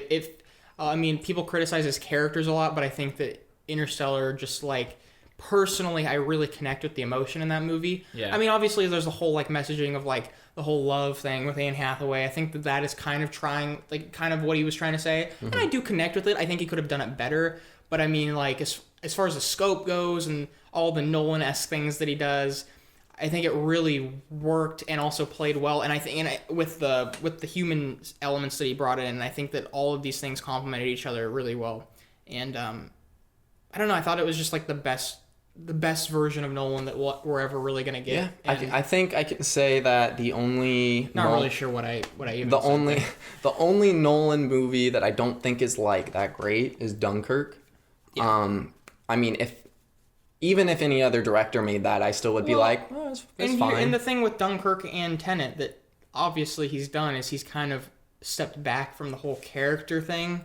He's definitely just leaning into the plot heavy stuff. And he's sometimes Tenet kind of felt like set piece the movie a little bit. Yeah, Where he's- it's like we're going from, all right, now we got this set piece. And fuck, I mean, shit, like it's not very often you get to see like them actually like crash a plane that's pretty into cool. a building. Like they just actually did that. That's Yeah. bananas.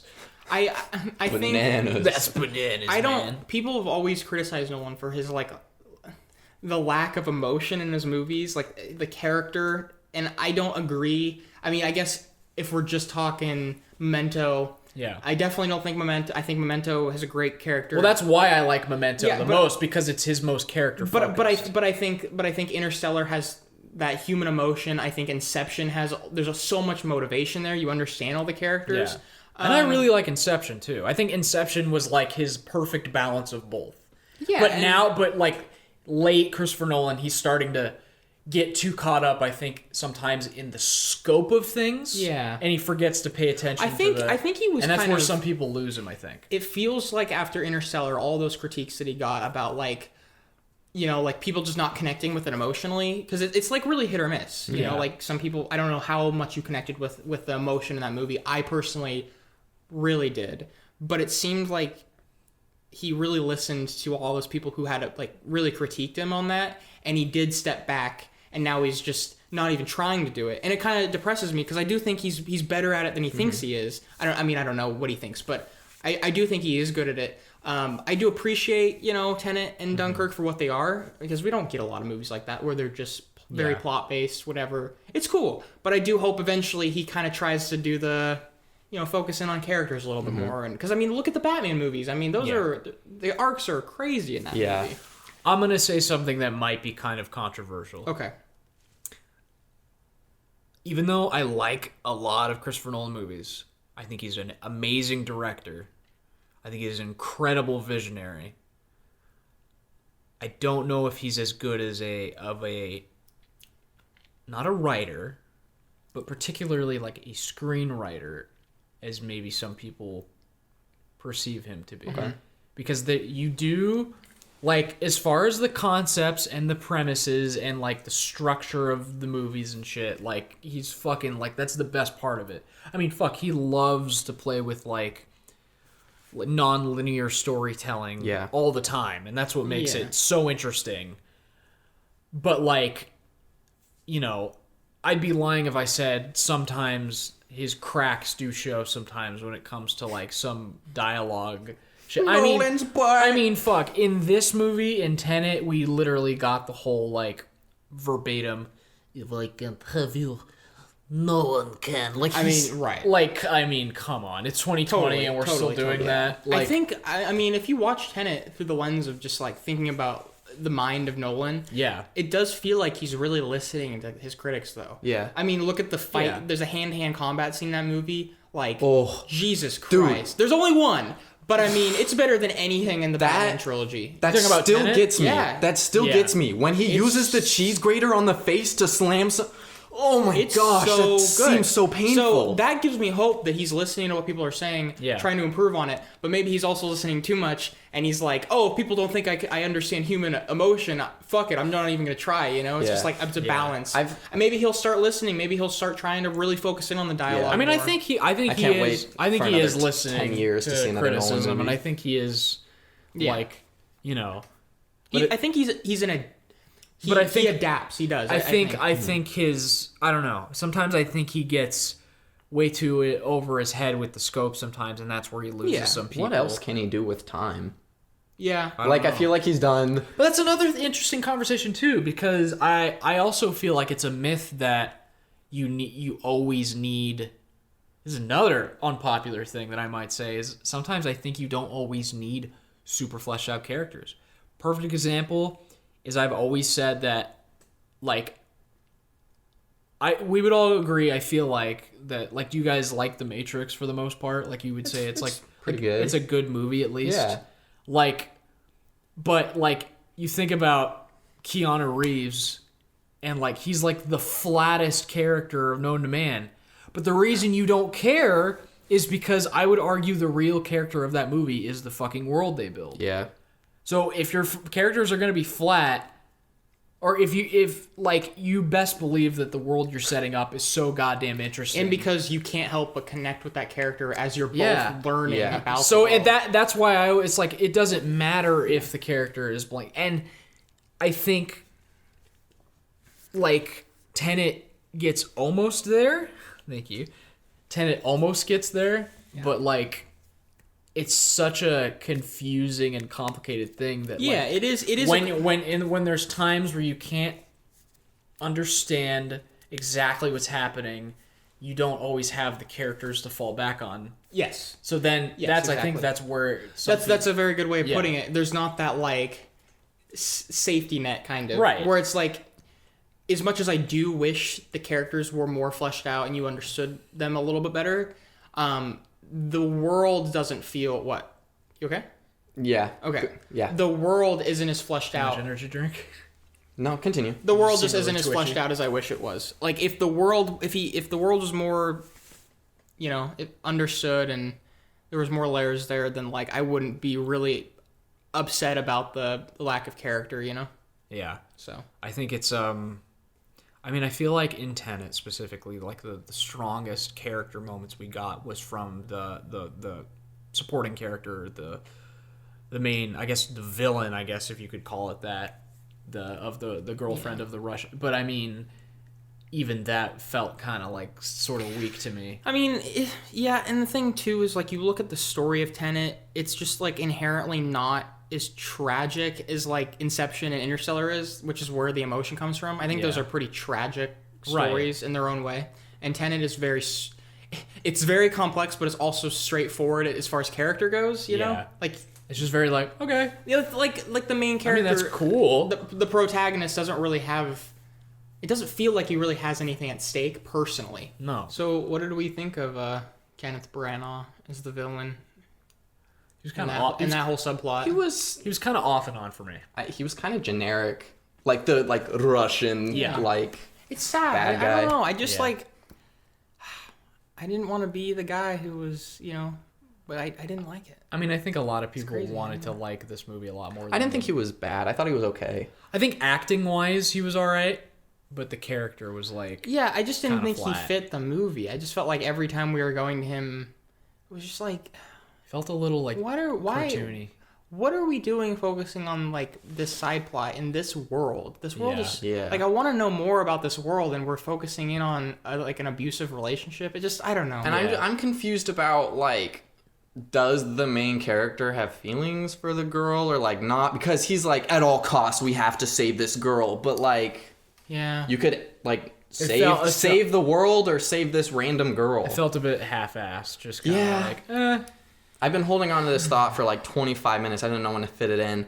But just kind of with that theory that Robert Pattinson did have to go back like really, really far, I was thinking about this. When the two characters did have to go back, Robert Pattinson was like sleeping and like kind of calm and collected, like he'd been doing it for a long time. And then, what's his name? John David Washington. He was like impatient and was like, oh, when is this gonna and so I was just thinking about that. I was like, wow, that really fits into the theory that Robert Pattinson had like been doing it for so long. yeah. okay. Yeah, I mean, okay. I think we basically said everything that we want to say about it. It's definitely not Nolan's best. I think most people would agree. Yeah, it's not his worst. I don't think it's his best. My favorite part of the movie personally was when he first goes like to the reversed version of the world, like everything's in reversed, and like that was so cool to me personally, of just like, like all, like you could see like the air moving backwards and stuff. That was awesome. There was one thing that might be a plot hole, because immediately when because they set up the thing that, which I think is a really cool idea, that he has to wear like the respirator because like oxygen goes in moves reverse backwards. And then if something catches on fire, it immediately freezes. But by that same logic, who else would think about that? You know, like Nolan's the only person that would be like, "This is super fascinating." Gosh. But by that same logic, and I turned in the middle of the movie, I turned to Zach, who I was seeing it with, and I said, "Wouldn't that mean that like every time he gets into a car and he starts it up, the car would just instantly explode?" Like, Why? Because doesn't the gasoline have to go to a certain part of the car? yeah. And like, instead it would... instead of I don't the know. heat expelling, it would go inside. That's so interesting. Well... But is it because he's going in? Yeah. Forward? So it's kind of confusing. Was that car going in reverse? And he says that in the movie. He's like, "Can I drive?" And they're kind of. I don't remember what they say, but it almost was like, "Let's not worry about that right now." Yeah. It was like it got too complicated even for Nolan. Yeah, exactly. Yeah. And it was like, I mean, I would say my favorite part of the movie was towards the beginning, and I think most of it just comes down to like that looming feeling of, oh fuck, what's going on? Who's behind all this? Like, and that's what I was feeling going into the movie, and then like as I was slowly realizing, oh, this is not really a whole lot more. Yeah. At least that he's going to tell us. You know, you just kind of like have to keep thinking about it. I was just like, all right, I don't know. I mean, also it goes without saying the cinematography's gorgeous. Well, yeah. the action's awesome. I was gonna say the like, acting's pretty solid. Technically, it's like the best movie of the year. I think, like on a technical level, yeah. it's like honestly another one of my favorite parts. Easily is just the whole end battle part with like the fucking like I loved the idea of like using it for military tactics. That was awesome. That was so fucking cool. So cool. And I wanted more of that, like obviously fleshing out this idea. Yeah. But again, it did seem like it was getting a little too complicated even for him. Oh man, the shot of the fucking building I was just being thinking about rebuilt. that. Damn. Jesus Christ. Oh, do you mean that where it's like... That is probably And then the it- cool, yeah. like one of the I don't coolest even know how visuals they I've ever did seen. that. That is No. so fucking cool. I definitely want to watch like the behind the scenes just for... Well, just the thought of two different like military teams and they're both working for like the same thing, but doing it in the opposite like. And they were like, I want to be So I want to be on the strange. front Opposite lines. direction. I want to be Yeah. there first. And it's just like you guys are gonna be there at the same time. I was just like, that is so fucking cool. Oh, gosh, Nolan is like It's so. I don't know if you've seen... really intelligent. There is some behind the scenes stuff where like they basically taught John David Washington to like do fight choreography in reverse. Yeah, that's another thing. It's Is the insane. fight choreography looks really awkward and kind of bad when they're fighting someone who's Right. in reverse the first time you see it, and then you see it on the opposite end, and you're like, shit, that actually looks pretty good. But you were just seeing it. I don't know how they did that too. Yeah, I think it's partially like visual effects and partially just like, I mean, if you watch the behind the scenes, like they made him like, they taught him to like basically do flips and stuff backwards. Well, and that's the thing it's is that there was like some trivia thing I saw that was like they used as many or as few visual effects as they possibly could, That's which crazy. is crazy. So it's like if they could do it practically, they did. So I just it blows my mind. There's something weirdly terrifying about like having a fight with somebody who's like in reverse, like that part when it's in the trailer when like he's like it hasn't happened yet, and then the guy who we don't know is him yet, which I think is also really cool, in the SWAT team suit, and he's coming at him like in reverse, like he's falling like frontwards, and he's just like it's the fact that because you can't predict his movements. Yeah. There's something like scary That was about kind that. of that was the one time where like me and Gage turned to each other and we're like, that's totally them. That's like the. That's the point. one time where you're like, that's totally them from like the future, like coming back. See, in I feel reverse. really dumb because like I didn't notice I that didn't even until want to we- do that. You know, like Yeah. it's not like I don't want, and I usually don't predict what happens. I usually The suck other at it. times I didn't know, like genuinely. This Yeah. was the only time where I was like, it's yeah. I mean, I was Yeah. like, yeah, and then yeah, but It's I weird mean, because I was excited for being like right when I did predict it, but I think again it stems from how cool you think the premise is and how much of the entertainment of you watching it comes. Because if that's not enough for you, And I'm a very big or how you know. fleshed out you think it is. Like if Right. there's like it's so cool, but like I just needed more. I needed more to not like be able Yeah. to bitch. you and know? and I'm a very big premise guy, so like that's probably why I liked it the most because just by the premise alone, I was like, shit, I'm like. but it's hooked in. weird because all of this amounted to.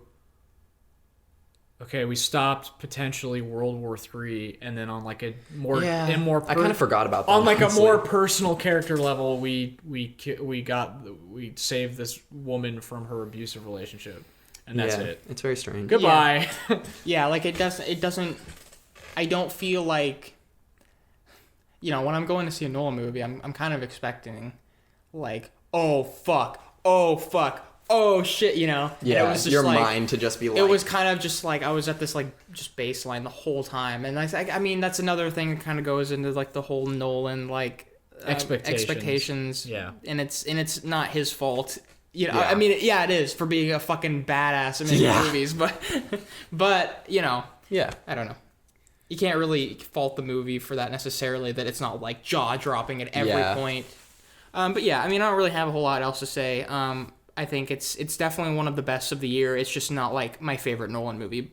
You know, obviously. I think we are all kind of on the same page Yeah. with that, though. Yeah. Yeah, I mean, I definitely want to watch it again for sure.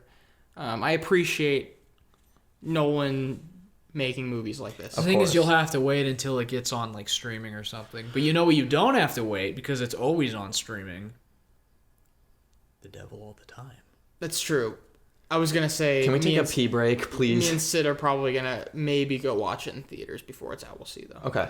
But yeah, Speaking of streaming, Micah has to pee. Later. I mean, I was skeptical at first, but I mean, shit. I mean, I guess I was wrong. Like, clowns really do drive small cars. I thought it was just like a prejudice thing, like that I had like deep inside my soul, from all the clown media that I watched as a kid. Did you hear about that new movie Clown, where it's just like only clowns have superpowers? Like no one else, just the clowns. Fuck it, that's the one we're going with. Welcome back to the... Do you want to The talk? devil all the time. The devil all the time. All right, before the pee break, we were going to talk about the devil all the time. So, That's what we just said. The devil all the time. fine, I'll go fuck myself. We could do the same Tenet thing, kind of. Yeah. Well, we'll do a quick synopsis and then really quickly what we think about it. The Devil All the Time is a Netflix original, I think. It was released a couple weeks ago on the Netflix. Mm-hmm. It's directed by Antonio Campos, who did a couple other movies that I haven't seen. Some smaller stuff. Which ones again? It's called Christine and Simon Killer. A couple of them are on Netflix. Christine the one with the car? No. Oh. Well, that is a movie, but I think I've heard of Christine. Isn't it like, doesn't it have to do with like a... it's like this, a newscast. yeah, this woman's like forced to like Yeah. read horrific shit. I want on to the watch news. that because Michael C. Ooh, Hall's in that it, sounds so- interesting. Yeah. The Devil All the Time is based off a novel, and it is like a 1950s like gothic southern thriller Yeah. sort of thing. And It's- it's sort of it follows these group of characters who all have their own like lives. Mm-hmm.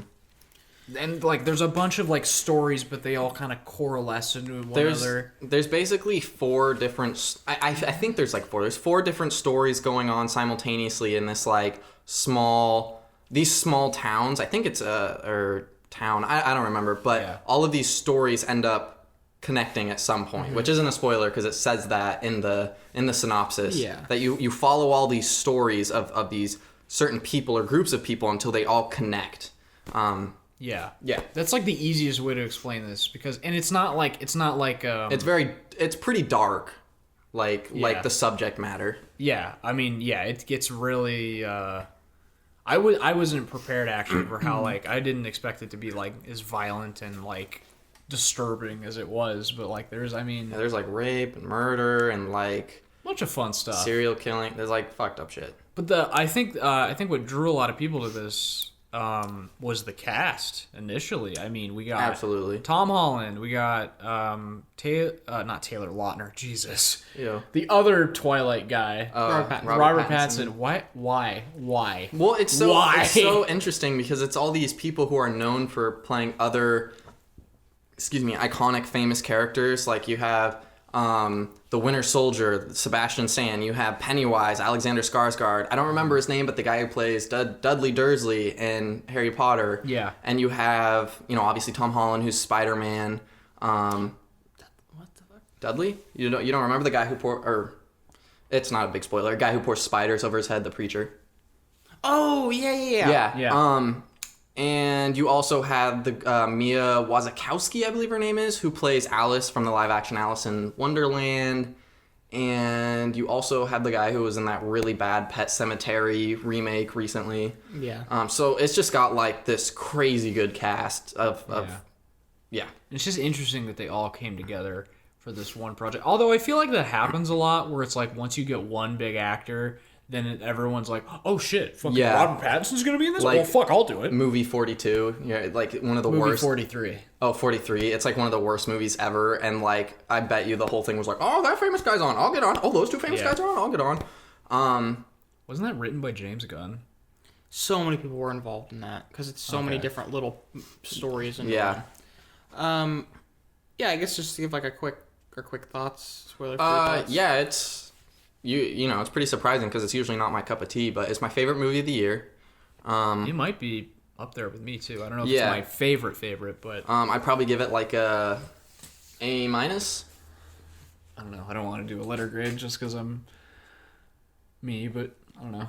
What was your kind of like letter or initial thoughts? I didn't like it. I think I liked it the least, which is weird because like I was kind of. I think I was more. It's weird because it seems the most up your alley. Yeah, exactly. I don't know. I guess this is just Violence and dialogue. No, not just because of that. I know. I mean, fuck, not to like go too like behind the scenes, but like I know you are.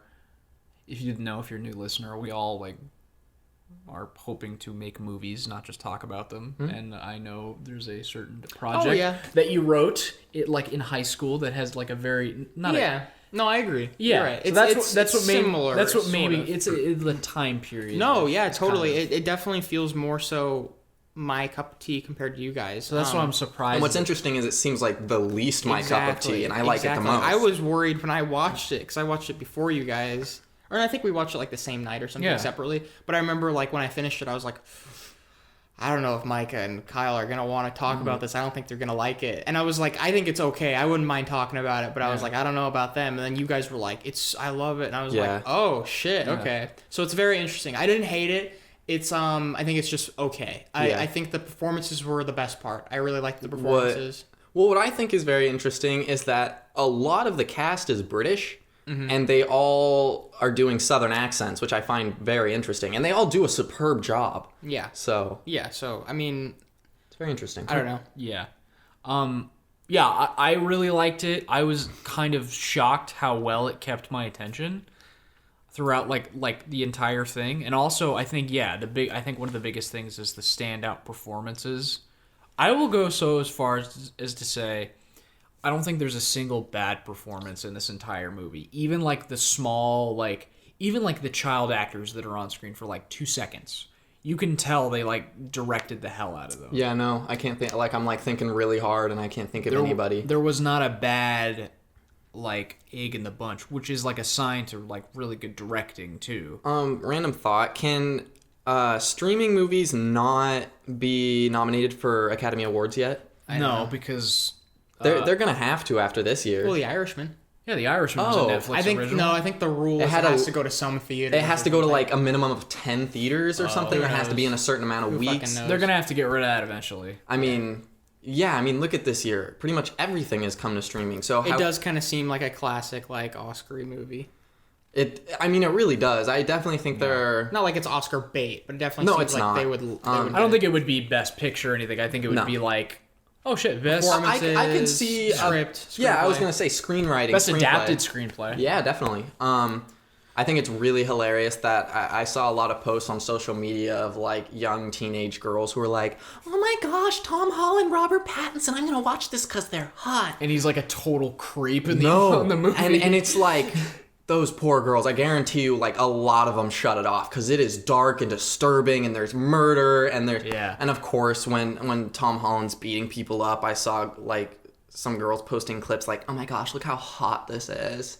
Just like, okay, all right. Not to mention that there's, like... The stupid human race aside.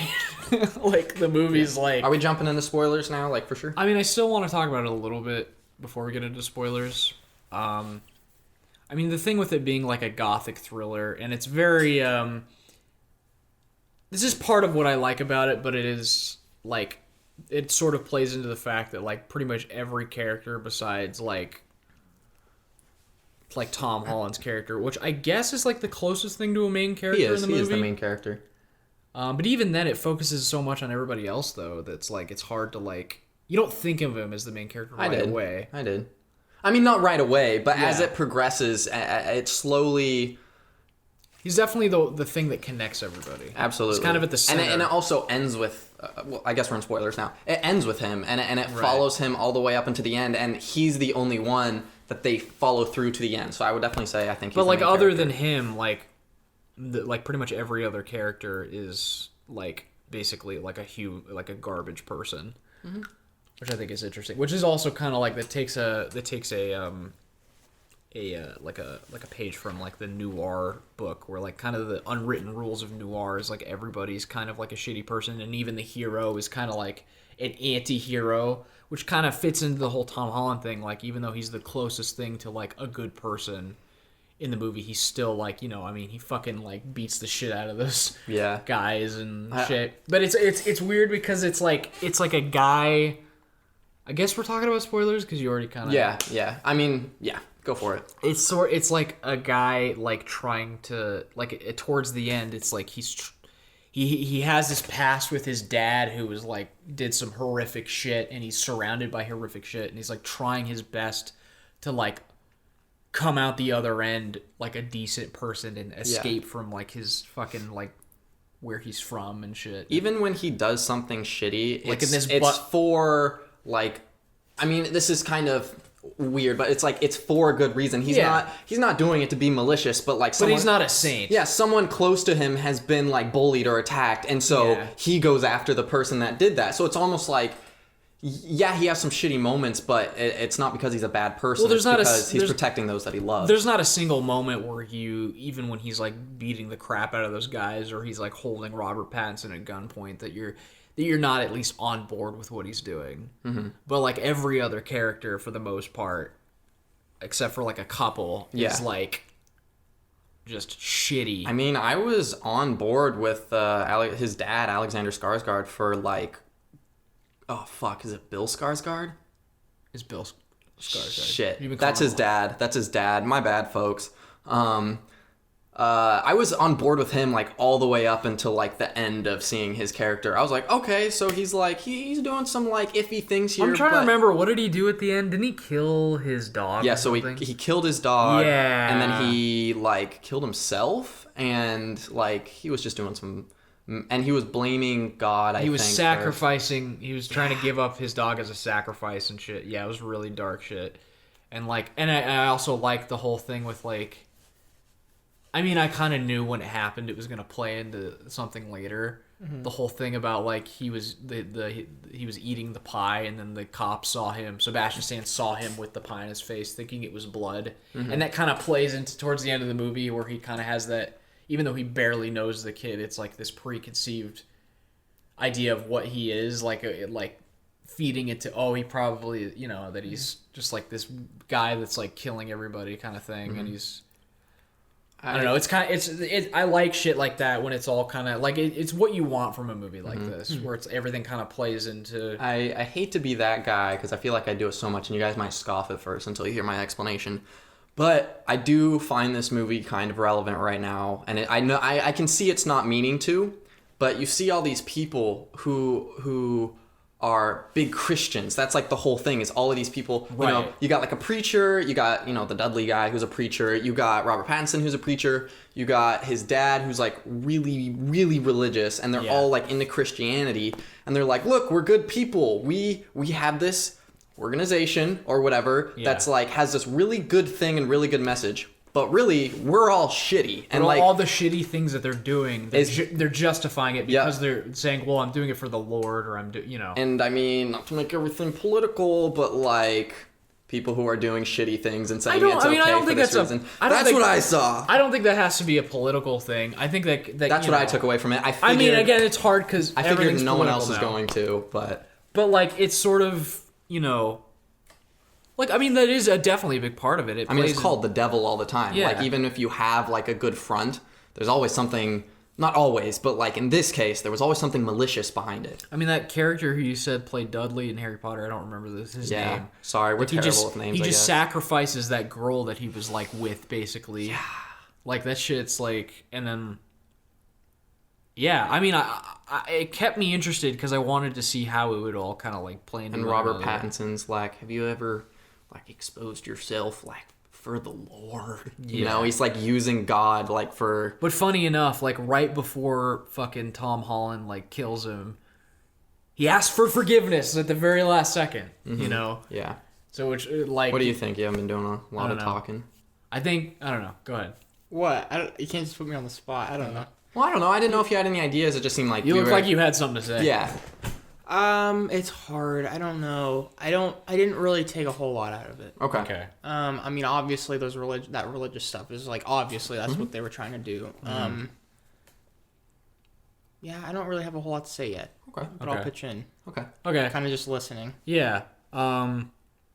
Just to go back to the performances, I mean, I was really excited to see particularly Tom Holland in a movie where he's not playing like excited young boy.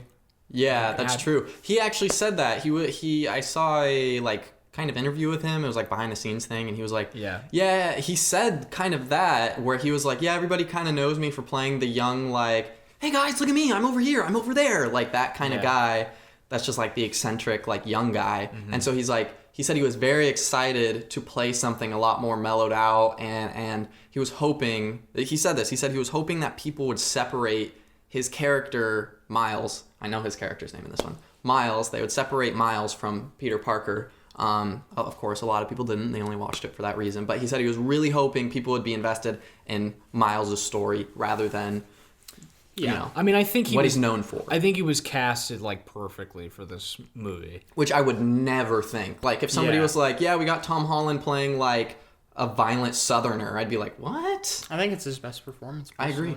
I was kind of... So far. So, I've always really liked Tom Holland. I mean, I say always, but since Civil War. I've liked Tom Holland a lot, and, you know, I've always kind of grouped him into that, like, that category of actor where it's, like, Dwayne Johnson or, like, I don't know, someone who's, like, not necessarily, like, the best actor ever, but they're just, like, in all of these blockbusters, and everybody's like, I love them, they're in all these blockbusters, you know? It didn't really feel like he was cast because, oh, he's Spider-Man. Yeah, you know? Which is kind of what I was worried. It like he obviously gave a good audition. So I was, oh shit. I was really, really happy and surprised when I was like, okay, he's not just like, look, the blockbuster kid. It's like, he's here to act. Well, everybody in the movie is known for big fucking studio movies. You know, a lot of those big actors.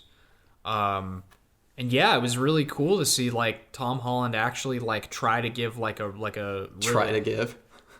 No, I mean like I know. Yeah, but like to actually have a shot at like doing a performance that where he like really tried to put his heart out there. And that's not to say he's bad in the Spider-Man movies. He's good, but it's like you definitely get a sense that it's not super far off from like his personality. I like seeing something like super far off from that. Yeah. And there were a couple times where, I mean, I think he's solid and I think he's the best he's ever been in that movie. There were a few times where I did feel like, he's like just a hair like overdoing it a little bit, but that it comes with like the experience as being an actor, and I think he'll grow into doing more roles like that. He's what, 23, 24? Yeah. He's got like assuming that he doesn't just stay in the Spider-Man MCU blockbuster game, I think he has a really big career. I mean, I think he has a lot of potential as an actor too. But I mean, he like that scene with him and Robert Pattinson. I mean, it was like they're trying to like outdo each other.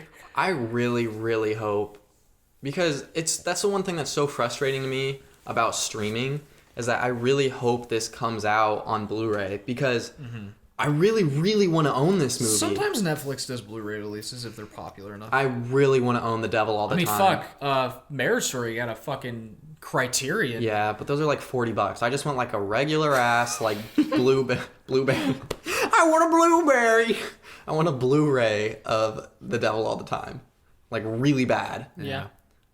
So... But yeah, I like to see how invested you are. Fucking, let's talk about Robert. Quick question. Yeah. Do you think there's a correlation, like slightly, ever so slightly, between a British accent and a Southern accent? This is a really a little bit. I've noticed like when we parody like Southern or British, sometimes they kind of intermix. Yeah. I think it's in like the O. It might be easier as a British person to do a Southern accent. I was kind of thinking that, because I was like, this entire cast is British, I think. Kind of just have a to lot change. of them are. Yeah. Yeah, not all of them, but a really solid chunk. Yeah. Robert Pattinson was awesome. He was strange because his voice was so high. Yeah. And it's just like a different person like came out of him. Yeah. He had a baby. Liz. Wait, what? He had a baby? Yeah, a different person came out of him. Oh. Yeah, it was just... Okay, I was following you, then I was like... It was just a silly joke. For a second, I thought you were talking about his, like, prosthetic belly that he has. He was pregnant. Yeah, there was a... They made him look a little chubbier. Interesting, I didn't even know that. Don't you remember that part where he was getting his... Are you in tune with love? Okay. Yeah, he doesn't sound like him at all. I'm really glad Robert Pattinson is getting away because like that's all anybody. He's getting away. Well, yeah, he's getting away from that role where they're Bye. well, where they're like, oh my gosh, the young adult novel Cedric Diggory, what's the fucking Twilight? Yeah, because people are just like, oh, he's not an actor, he's just known for that. And then we saw him in Tenet, and we saw him in this, I don't and then think anyone can say that shit anymore. no, if you can, Unfortunately, fuck you. I think if you're a 12-year-old girl, maybe, but. With some people, I think the stigma's still there because they don't watch movies like Good Time. But what I The mean Batman, is, like, if you holy do say shit. you're retarded, Yeah. like Jesus, He you can't fucking make, you he cannot sucks make an because he argument. was in Twilight. Honestly, I feel like after The Lighthouse, you couldn't have made that. Oh argument. yeah. Oh my god. might be his best performance.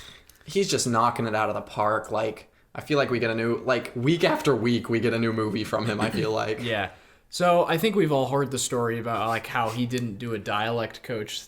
Yeah. Didn't use a dialect coach for his accent in the movie. I didn't know that. Okay, so he refused to, and Interesting. nobody heard his accent until they started filming. I would be nervous as a Yeah. director if he just came out and was like, "Hi, I'm British." So he did or, that- I'm Southern. He did that whole shit himself. Like he developed that accent all by himself, and it's so out there. I mean, it reminds me like love it. It reminds me like the whole like thing from Knives Out with the over the top Southern accent from fucking what's his face. Daniel It's just so Daniel Craig. unlike anything. But he's it ever done. works, I love and it it. works perfectly for this character because it's like he's if you just had like a regular Southern It accent, makes him so much more manipulating because makes it's him like weird and creepy. Well, it makes him a lot more manipulating, in my opinion, too, because he's like, oh, he's got this innocent, like, high voice. He's just like, delusions. yeah, and then he's like, I'm gonna rape your daughter. And then it's like, oh. Yeah, because he says that. Yeah, in the remember that movie. line? I'm gonna rape your daughter. I'm gonna rape your daughter. Delusions. Yeah, he's. Blasphemy in the Lord in your mind, It's in just- your heart. But yeah, watch That this was my movie. impression. Watch this movie. It's my favorite of the year. Yeah, it's a good. Did you think it was like hyper violent? I thought it was like kind of disturbing. Okay, so not hyper violent. I mean, 'cause there's a part of the it movie didn't- where like a dude has his dick cut off. But they don't show that. That's the thing. you Is see the bloody like. I don't stump. think it's like violent, but I think it's highly disturbing because they show like the carcass of a dead dog. They show a guy with his like dick That was cut probably off. the dog I think the part was su- probably the Oh, and the most, guy like, during I the was like, war Jesus who was like Christ. crucified. I would say it's not necessarily violent, but it's highly I disturbing. don't know. It just. I think the subject matter is more disturbing than the I actual think what I just you see. I've just heard a lot of people talk about how like dark and grim and just like it's so. I can talking definitely about understand that. It just it felt like it thought it was darker than it actually was. I don't know. It just didn't feel like there wasn't ever any other than the dog part. Not just because it was a dog, but I was just like, what the fuck? Like that was I was.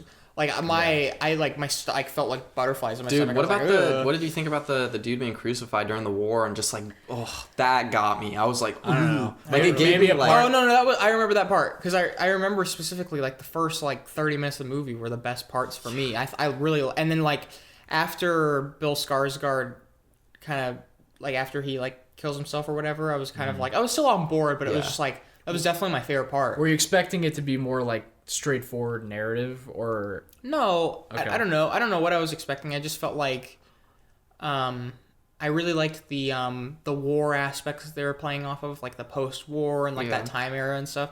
And they didn't really do anything with it after. It didn't seem like. I mean, what It- about the pistol or whatever, like Hitler's pistol that he supposedly used to kill himself? What about it? I mean, I guess they could have gone without the whole war thing and been like, your father got this from the war, and like, not.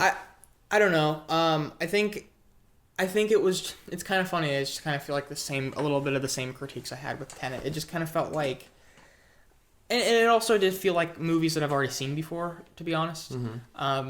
It felt very much like a Coen Brothers movie. It felt like kind of a Tarantino thing. It felt kind of like a Fincher thing where it was just like, I mean, obviously it's easy to compare it to other stuff, but it felt like it wasn't giving me anything new. Like, obviously all the stories were connecting and, people were dying, people were getting shot, whatever. I just didn't like, I wasn't like, oh man, this is so meticulous, everything's coming together. I didn't really feel that, 'cause, we've seen people do it better. It wasn't super violent or dark for me. I didn't really, because it was just kind of a lot of like shoot in the face. Oh, they're killing these people. Oh, there's death, destruction. People are evil. Like a lot of that, but it didn't really earn any of it. It kind of just felt it's kind of weird that you can just you need more to be disturbed by a murder in a movie. Yeah. Like you can't just kill somebody and I'm not automatically like, oh fuck. There needs to be more at stake. I mean, I don't Yeah. want to deny you in feeling that like it wasn't as disturbing as people thought, but I also wonder how much of that is just the fucking like modern like we're all desensitized. Oh yeah. to Well, shit. what I'm saying is compared to things I've previously Right, seen. because what's- definitely, I mean, when you watch movies like Saving Private Ryan, of course this is gonna look like fucking Teletubbies. Well, not even Saving Private Ryan. I mean like Texas Chainsaw I mean like I just mean as far as violence goes. you know? violent. I mean, even not comparing it to anything, it just felt like it thought it was darker than it actually was, and it felt like it was dark for the sake of being dark. It didn't really feel like the only time it felt like it was earning that darkness was in the first 30 minutes with Bill Skarsgård's character. Everybody else, it just felt like, oh, humanity is so evil and dark, and there's all this murder, and I don't know. I think it's kind of like talking about that a little bit, like human nature and how we're all like. Well, I think evil and shit, the but part of what I took away from it and what kind of like kept me wanting to watch it was like it's sort of like, well, the fact that it's in this like small tiny place that like if you drive by it you can miss it, and like that there's just like everybody knows each other, and like people's worldviews are so fucking skewed because they haven't been out of the same like vicinity for most of their lives, and then there's this one guy who's trying to like escape from it in a sense. it just didn't feel like Come out as a decent person. I guess it just didn't feel like there was a whole lot of substance there. I didn't have really a whole lot to chew on. It was kind of just like it felt like I was just watching something. I wasn't really feeling anything. I guess in a way I can compare it to that Fincher thing where I felt it felt emotionless. It's really interesting that you compare it to like Coen Brothers and like Quentin Tarantino, because I've never liked a Coen Brothers movie. I find them utterly boring. And Tarantino, I'm not the biggest fan of. Like I like Once Upon a Time in Hollywood and like Inglourious Bastards, and that's about it. And then like obviously I like David Fincher. So like, and you liked this movie and he didn't. Yeah. I don't know. I just wasn't expecting to like this the most out of everyone just because it's. I mean, I really like it too. I feel like me and you are the same. Yeah. I mean, I wouldn't call it like a masterpiece. It's like a B+. It's not like the first half of I Am Legend. But like, I mean, I could say the same thing about the Coen Brothers as I can about. I Fincher. see the Coen Brothers comparison. I don't know if I see the other two. Well, I think mainly the reason why I bring up Fincher and the reason why I bring up Coen Brothers is because of that objective, like kind of emotionless feeling that they have. Okay. Where they're very much not trying to,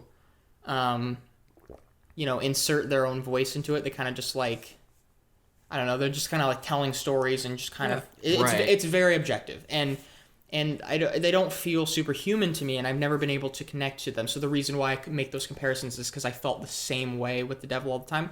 Honestly, less so. Like there was parts like it was mainly because of the performances because they sold me so much, Yeah. But it just. I don't know. I just didn't really know what I was supposed to be feeling for the majority of the movie. I kind of wonder if, like, I genuinely wonder this. If it wasn't actors that I already knew and wasn't, like, really big fans of, like, would I like this movie? That's one thing I genuinely am curious. Like, if you replace all these actors with, like, really great no-name actors, would I like this movie? I would hope I would still say yes, but I think that's a loaded question though, because like so much of this movie relies on the performances, and like a part of that is casting. I mean, I'm a huge like I I said, don't know why my voice sounded like Casting. I needed to clear my throat. like I'm a huge Tom Holland fan, and that was like the main factor for me wanting to watch this.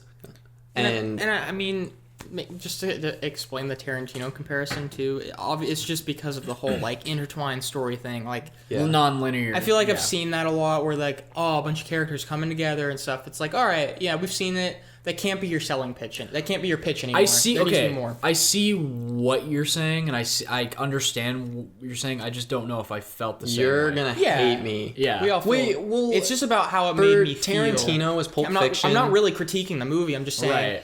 it just didn't make me You, feel you anything. didn't. You had a different. It's the same experience Fincher than thing. we I did. can't tell you Fincher movies are bad. It's just like I don't feel anything watching Is them. Pulp Fiction and Once Upon a Time like the only Tarantino movies that like kind of do the whole like intermixing storylines? Or Oh, he does that. like does he do it No, quite he often? doesn't like. Okay, all the I just time. I just don't remember. But if we're, I thought you were like mostly pointing towards Pulp Fiction, and you're probably I gonna mean, Pulp Fiction's the easiest. right. You're gonna comparison. hate me for this, but like I think it did a better job like making all of the pieces come together than Pulp Fiction. Well, I almost feel like non-linear. It's not really done in the same way as it's done in Pulp Fiction. Pulp Fiction definitely is non-linear because I it's didn't like, even mean non-linear. That's not what I meant. I meant like all of these characters coming together. Oh, it's all intertwined. Oh, you know. Oh, this so and- he doesn't mean like out of order. No, he just I don't means mean like out of order. Yeah. Okay. yeah, No. because like I think that's what bothers me the most is I'm just like, wait, what the fuck? When did this happen?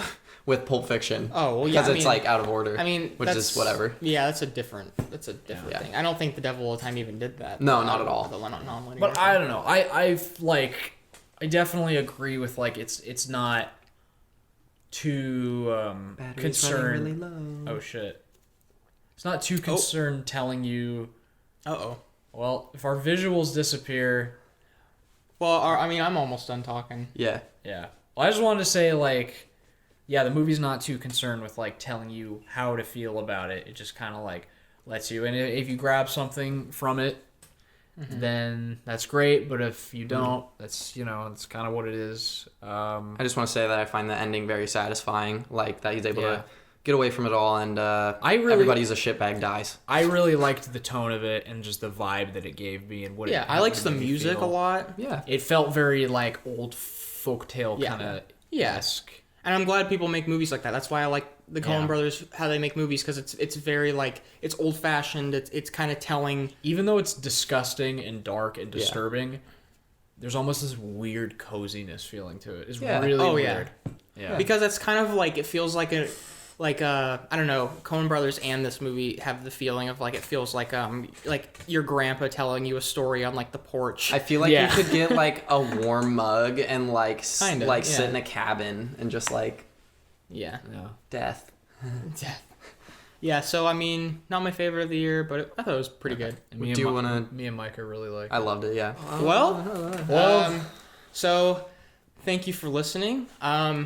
This is our 9th episode. 10th episode coming next, obviously, if you can count. We're going to be doing something special. We're going to be talking It's not about that special. our favorite movies. Each individually, our favorite movies, Yes. and we're all gonna watch them beforehand, hopefully, yes, right? Yeah. Yes, definitely. Yeah. Where else? What would be the point? Just us being Yeah. like, hey, you should watch this movie. Yeah. I love this movie. So make sure to tune in next week me, when we do our 10th episode. It's going to be very great. Thank you for watching / listening. If you're watching this on YouTube, we're on Spotify and all this audio versions and shit. If you're listening, we're on YouTube.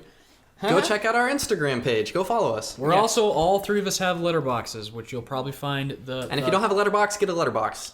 Bitch. you'll find our letterbox links in the description. And if you don't have a letterbox, you should kill yourself. And don't listen to Micah because No, I love you. Please don't kill yourself. Don't I kill don't want yourself. that on my dick. Poop. Goodbye. Thank you. This has been The dialogue. all right. I'm gonna go take a shit. Oh my god, every episode ends with somebody saying they have to take a shit. I don't actually. I just figured, to keep it consistent. We're so good at ending these. We are. I'm gonna take a shit. Do you really?